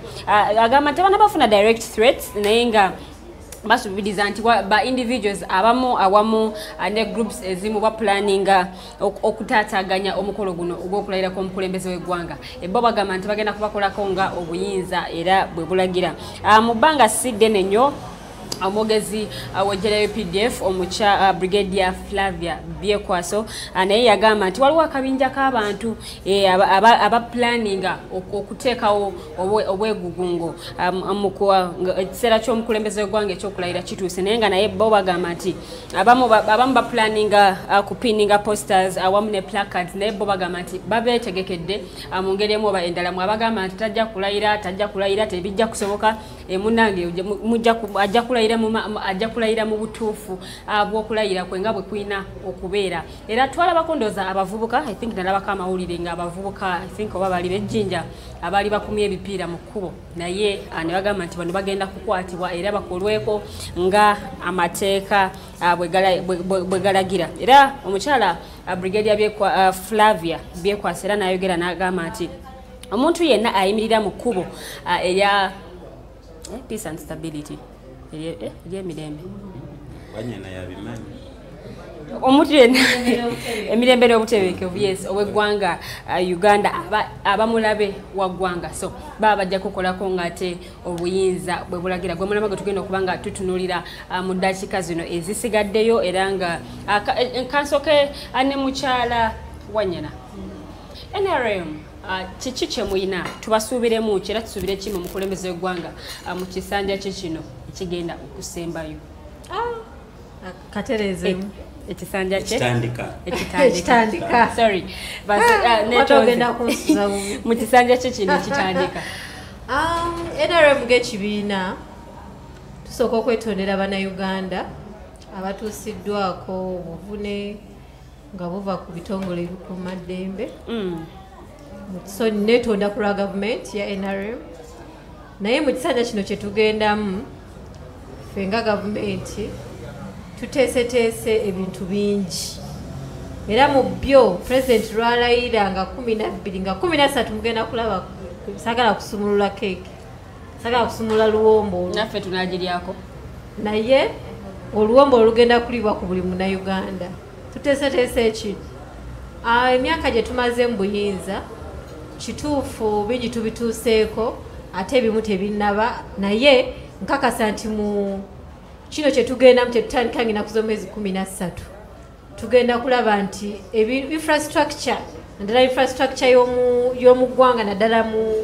Kampala wano ne mu rural areas twagala tulabe nga at least tutuuka eggwanga we lyeyagaliza nazi kuno Uganda teyali bweti naye bwe tuba nga tusobodde ogituusa wano kitegeeza nti ne gye tulaga tulengerayo naddala mu sectors ez'employment kuba nze ngwa mu sekita y'abavubuka gavumenti eteeseteese ebintu bingi pulezidenti ebimu yabinokoddeyo ku lunaku lwa Labour Day naye nga tebyaweddeyo bakakasa abannayuganda nti ku mulundi guno gwokka mututeekemu obwesige Babo bataddemu already. Bo balize kye basuubira. Mutekemu obwesige abo bonna bonna ababadde babuuza nti ne gavumenti eno emyaka gyemaze mu buyinza nze ndabawo ki.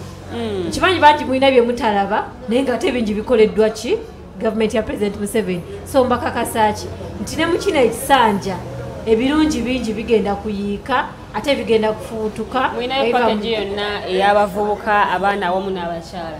Package y'abavubuka egenda kuba nnyo mu skilling, especially abavubuka abo abatazze mu masomero abakosebwa covid kuba tuli mu post covid times.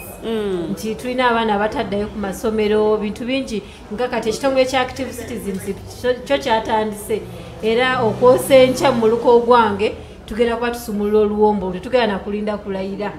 Abavubuka bagenda bakolera ebintu bingi omuli okubateramu kuba tugenda kuba n'ekiyitibwa parish skilling centers nga abavubuka we bakunganira oyo bigenda kubeera mu kitundu kyo kyokka. Nasi mu kitundu kyange kyokka mituli byonna ebyeggwanga naye ng'omuntu nti mujagujagu nze nasazeewo ewange kitandikirewo nga n'okulayira tekunaba kola ki tekunaba kulayira. So mujja kuba mulaba amawulire ku Lwokusatu tugenda kuba mu Kibuye 1 nga tulonkinga skilling center egenda okubanga ebangula abavubuka mu bintu bingi.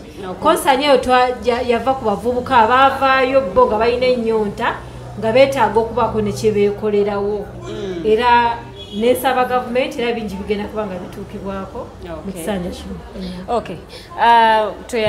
Tweyanzege mukyala Wanyana katudde obuuyi buno ewa Mwami Mayanja. Mwami Mayanja oli ku ludda oluvuganya gavumenti.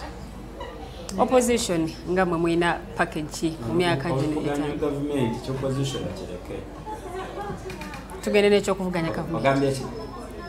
Mwenga mwe sorry aboludde oluvuganya gavumenti nga bongambi bwe mba nkikozesa package gye muyina eri bannayuganda ababagoberera ababakkiririzaamu tusuubire nti mugenda kubivaako tulindye eddala nga akalulu kanaatera mu 2016 tuddemu tubalabeko oba olwekikatekayina nze kyenzikiririzaamu ekyFDC struggle yaffe siya just kujjawo President Museveni struggle yaffe nneneko okusukakaawo struggle yaffe yakunoonya Uganda gye bagikusika tugiddize bananyiniyo bannayuganda.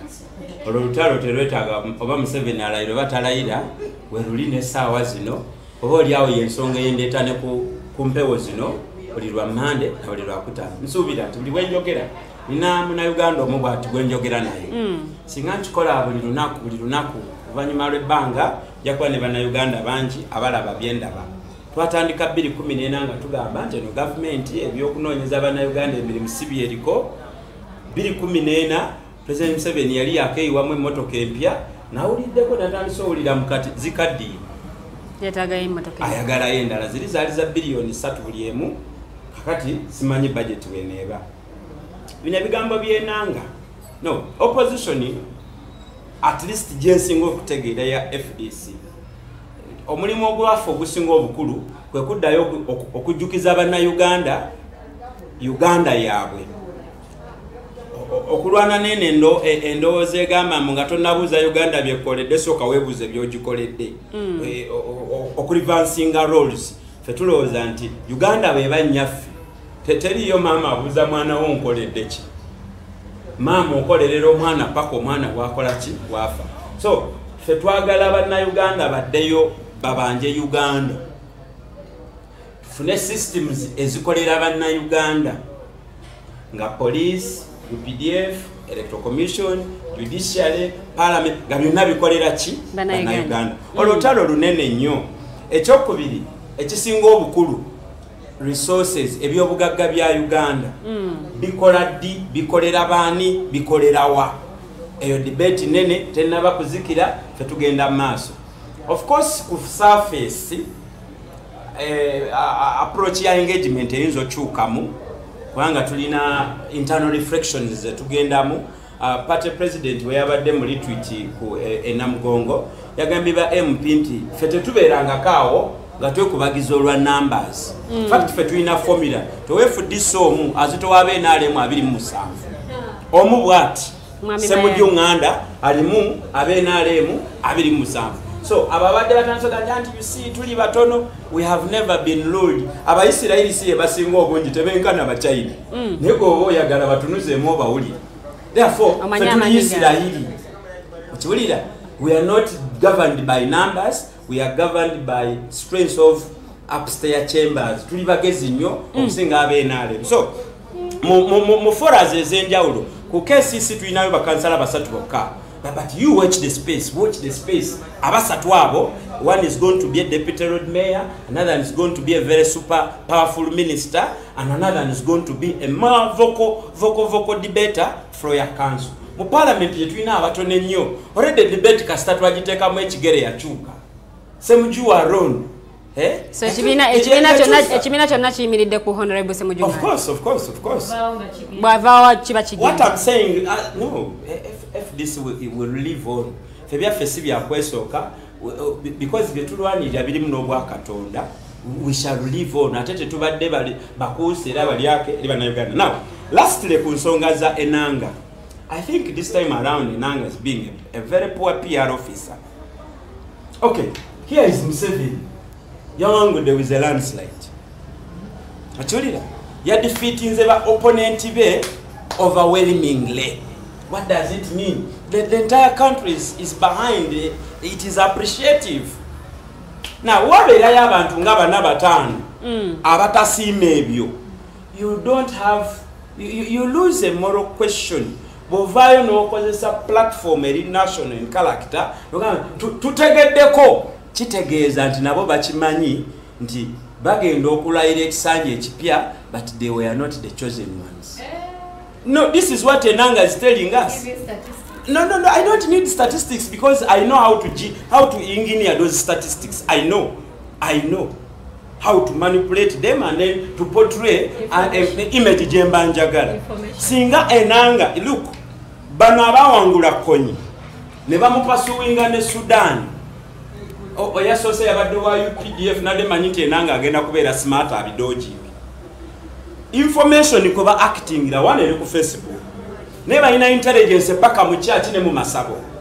So they have not found out muno munda mu Uganda nti wali abantu abeekobana okubako bye bakola okulemesa president. Kyo mwami Enanga kyeyagambe nti tebanafuna direct. What is he telling us? Tebanafuna direct. Atugamba kikati. You don't call a media or to okole speculation. It's an abuse of your office. Ndoza basinzide kuki ekyali ejjinja. Mwami Mayanja, ndoza basinzide kuki ekyali ejjinja. Abavubuka abavaayo ne bookya ebipira. Then let us also discuss this. Kiki kye bayita okugootanya okulayira kwa president. Okulayira kukolebwa omuntu omu yekka, Chief Justice. So, the real conspiracy to frustrate okulayira would be kidnapping the Chief Justice. Is there any Ugandan?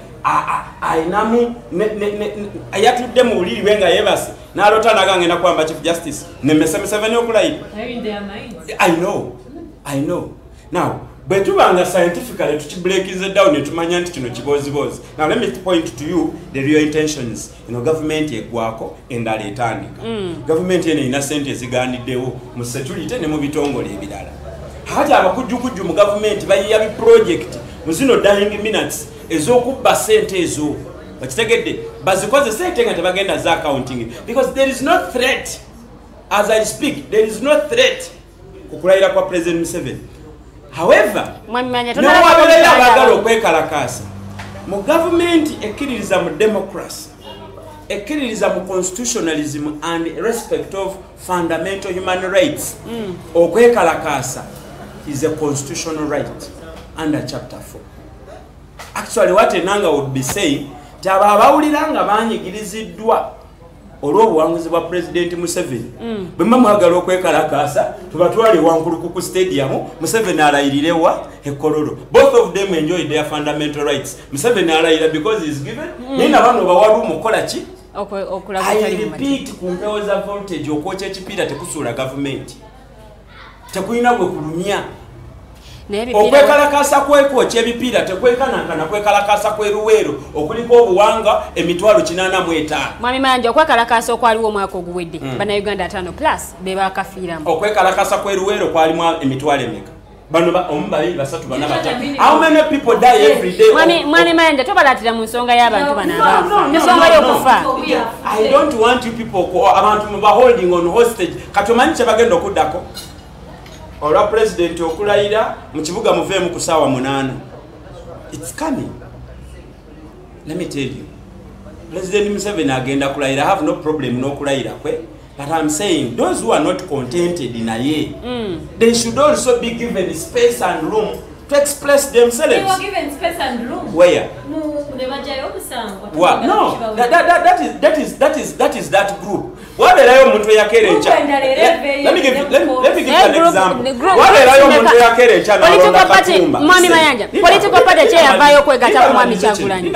No. Ebya Kyagulanyi tubireta mu debate eri sensitive weight. Ozijja kumulamwa. What the Rayo Muntu Uganda yalonda Nancy Kalembe. Yamulonda kubeera president. Okiwulira? Ye mutwe gwalowooza bonna balondanga ye. So, yalowooza nti Nancy Kalembe yakola ki? Kati bw'abanga takkiriza nti Museveni agenda mufuga emyaka emirala 5, that Uganda must be given room and security, more so security to demonstrate peacefully. Nga ye agamba nti nze saagala Museveni anfuga emyaka emirala 5. After all, be batono. Si bwe kiri.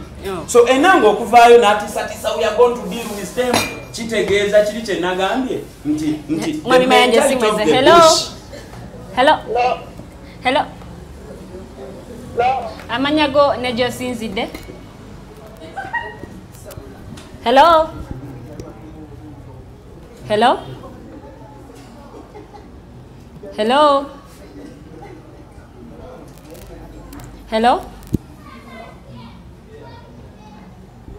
Unfortunately, Tayo get them. Okay. As I wind up, singa of course abakulembeze yonna gye bawangulidde abantu wabeerayo abatakkiriziganya. In America twakiraba ku John Biden ne ku Donald Trump. Bwazi ndowooza we sikijjukira nnyo ku Barack Obama ne Bill Clinton. Sijjukira nti kuba naliwo nga Clinton yajja mu buyinza naye sijjukira nti waliyo abeekalakasa nga President Bill Clinton akola ki. So bano abantu bajja kubeerawo, and if you are building a democracy, it should be the majority recognizing the voice of the minority. So enango okuvaayo n'ayogera bino ali mu kupackaginga bubbi bagenda classified expenditure. President twawulidde mbu waliyo abateekateeka ogoti ate kino kinyuma kikwata ku principle yennyini Museveni. Kakati sente jazita ngo president twawulidde bannayuganda fe batuliriddeko sente mu Jobless Brotherhood egenda okukuma ebipiira mu president alayira nga si bye tuliko ezo sente bazikubye. So na wano kati bw'obatunuulira because nze mbuliraayo.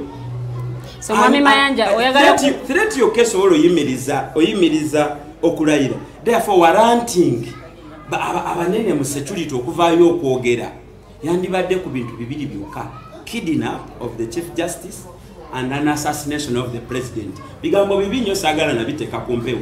Naye manyi bannayuganda abantu balungi, bantu bayumirwa nnyo emirembe, baagala bannaabwe. No one can conspire for this. Kujjako mu gyensanvu waliwo ye yateega munne erugogo gwe sijja kwatuukiriza. Kati bwe biba nga tebiriiyo bino byabufuzi by'NRA byakubbako sente in the name of securing the president's swearing in the ceremony. Naye nga tewaliwo kirala. Tewali. Mwami Mayanja tonsize mu kibuuzo kyange mwe nga ab'oludda oluvuganya government package gye mwina eri bannayuganda. Of course essaawa zino nze nagambe saagala kigambo opposition kuba kireeta ebikere eminya n'ebiralalala byesaagala. Naye nga mwena mugwa ku luuyi lwe lumu era mwena opposers. Nayogeredde FDC nekugamba tujja genda maaso okufalinga policy alternatives. For instance, our Secretary for Environment yagambye we don't need to borrow to plant trees. If we must borrow funding domestic energy mu gas tusobola okusubsidizing ne paraffin. Ebibira ne bwe tutasimba birala nene tulekerawo bulekezi kutema bye tulina, the problem will be solved. Kati eno looni gye twewolwa okusimba emiti gye twetemera, it is just a mockery ku bannayuganda wakondo. We are going to be coming up with more policy alternatives. Naye nga tumanyi nti tufuuyira bakiggala omulere bino ebisinga tujja implementing era nga tufunye obuyinza because soon or later power must go back to the people. Eyo ya agenda ya FDC tewali kirala. So mulimu package nene sobola gi breaking ira wano. We have already told you that in August tugenda mu structure elections. We are coming up with fresh leadership program eno twali tugigenda mu before COVID natugotanya. So we are that's where we are.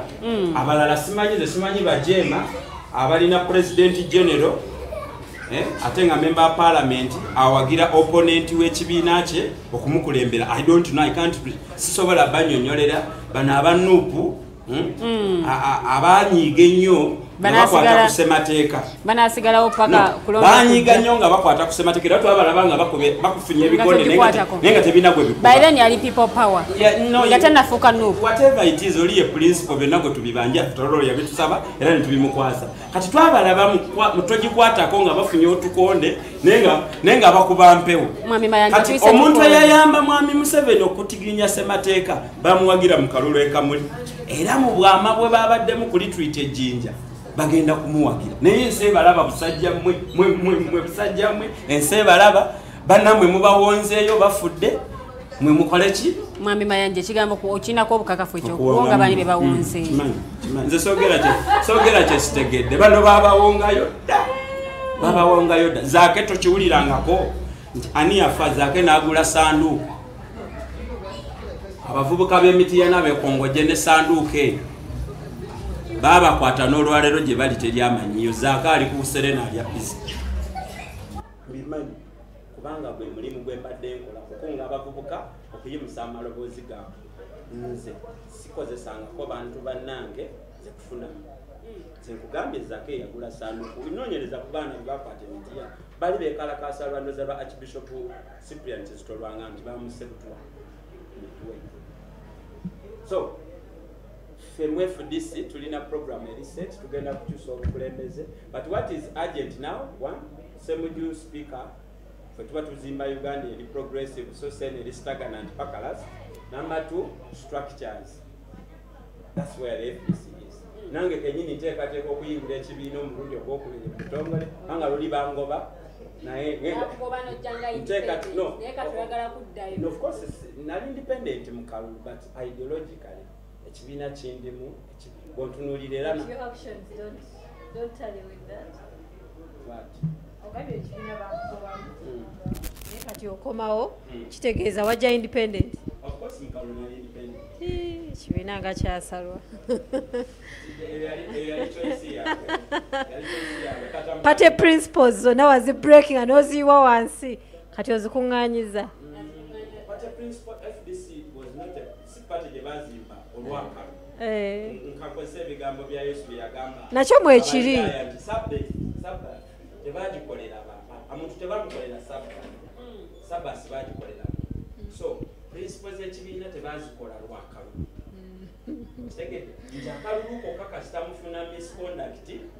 Mayanja wekontana ekibiina nakiyingira lwa ideological attributes zaakyo ne methods of work ate ezo zibeerawo with or without akalu. That's what makes me kada obadde wano nga mukyala wanya nakwetegereza bulungi nnyo era kati gyetanye naye abikukyayogera I think ayagala kuwakanya ku bimu oba byoyogedde oba ayagala kukiriziganya n'ebimu byoyogedde. Nsooka okwetondera abaana FDC olwa muwagizi w'ekibiina Mwami Mayanja munnakibiina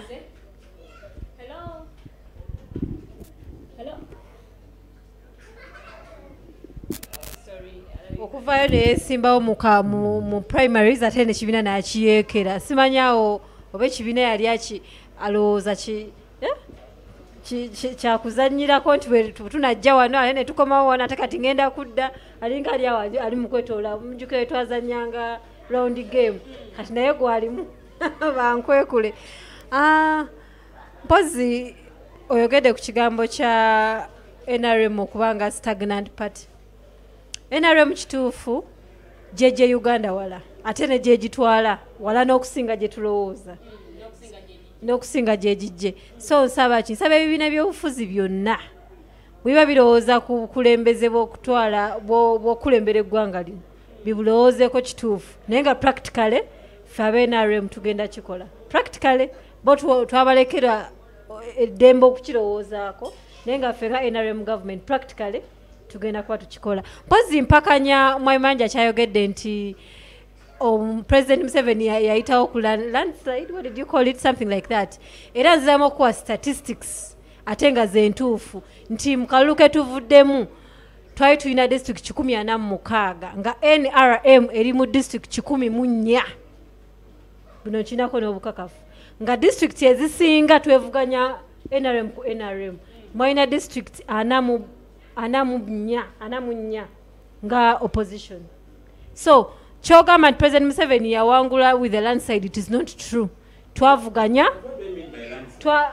obadde nga agamba nti waliwo gwe balonda omulala atali President Museveni.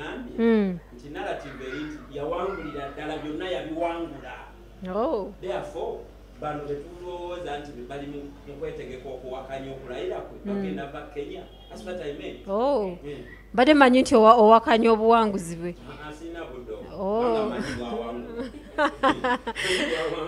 Tweyanze. So that was my submission.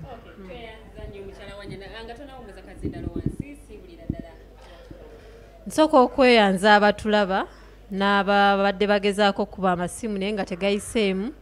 Kyensuubira abasinga abadde baagala kubuuza ku programu y'okulayira. Programu y'okulayira gyeri teri agitaataaganyizza era tewali agenda gitaataaganya. Nga ffe ab'Emakindye tulina we tugenda okuŋŋaanira, tugenda kuba tubategeeza mu butongole, tugenda kuba tukuŋŋaana tujaguze. Already ente nnya zaatuweeredde, wiiki ewedde navaano nga ziri 2 kati zaaweze 4. Tugenda kuba aw'omu store buli omu akwateko kyaba akutte. Tusobole byonna mujje nabyo tusobole kuba President Museveni FDC yamulonda kwa twatunuulira ebitundu FDC gyeva twawangulayo. So kitegeeza n'aba FDC tuba welcoming, abanopu tuba welcoming, abajema mwena mujje tujaganye wamu. So kugenda kuba scientific ba dignitaries bagenda okubeera ekkololo naye abasigadde tujja kuba kwe tukuŋŋaanira n'oyo atasobole kufuluma nju mu nnyumba y'ofukamira weebaze Mukama Katonda lw'ekirabo ekya President Museveni kye twafuna. Neyanza gamanya Awanya na Catherine Birungi nga nva ku Makindye Kibuye 1 parish.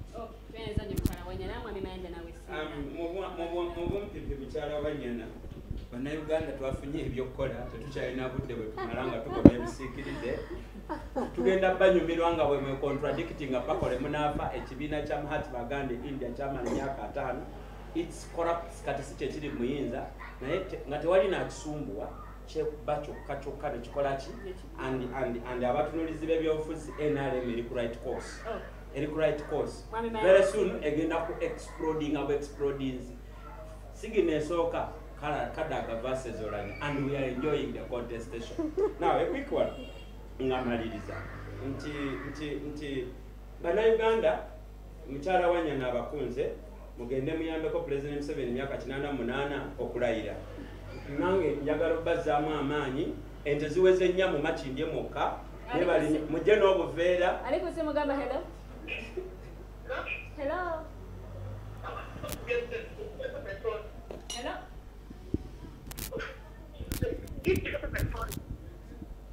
Hello.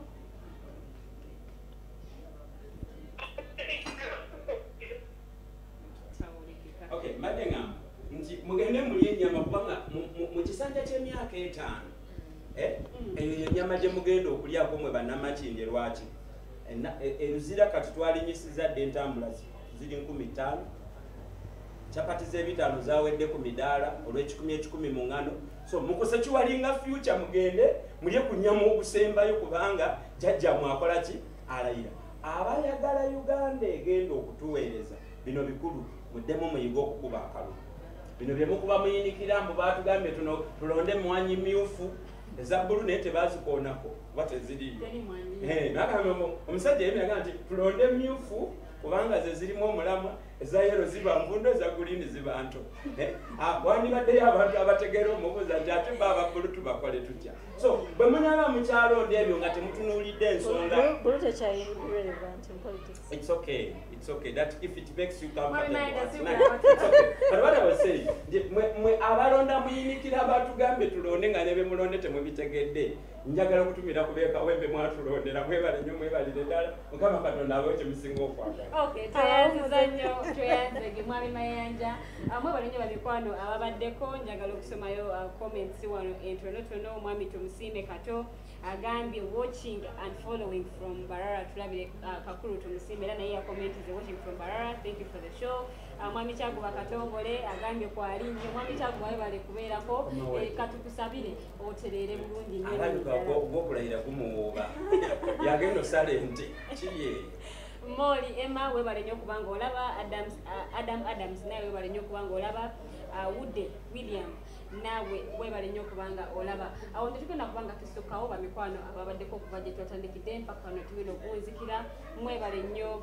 mwebalire ddala tusiima bongerwa nyongera okubajjukiza nti sho eno bwoba nga tusobodde kubeera ng'ogiraba kweri egenda kubeerako ku YouTube channel yaffe olunaku olw'enkya ojja kubanga ogiraba bulungi nnyo nnyini ddala The Alternative Uganda ali erinnya lyetukozesa ate ku YouTube so mbajjukiza bwoba nga tusobodde giraba ku YouTube channel yaffe osobola okubanga ate ogifuna bulungi nnyo nnyini ddala antagala okwabaza producer affe olunaku olwaleero mukyala Nawugera Teddy Tenjo thank you very very much producer oyo bw'aba mu byuma abataseka awo tewaba muzannyo tewaba mboozi yonna so Teddy Tenjo thank you very much kyokola tukisiimira ddala omwami Jeremiah Mukiibi weebale nnyo weebalire ddala director waffe nakulagirira nti okay kyusa kino tereza wali weebale nnyo weebalire ddala omwami Rogers Tulia Habwe abadde ku kamera naawe weebale nnyo weebalire ddala the entire management The Alternative Digital tubasiima nnyo abemukola awo nisigenda kubanga nsukawo kambagalize kire kirungi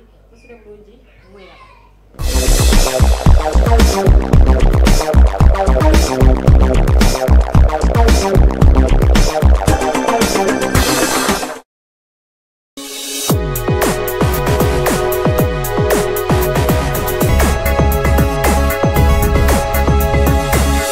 The Alternative Digital.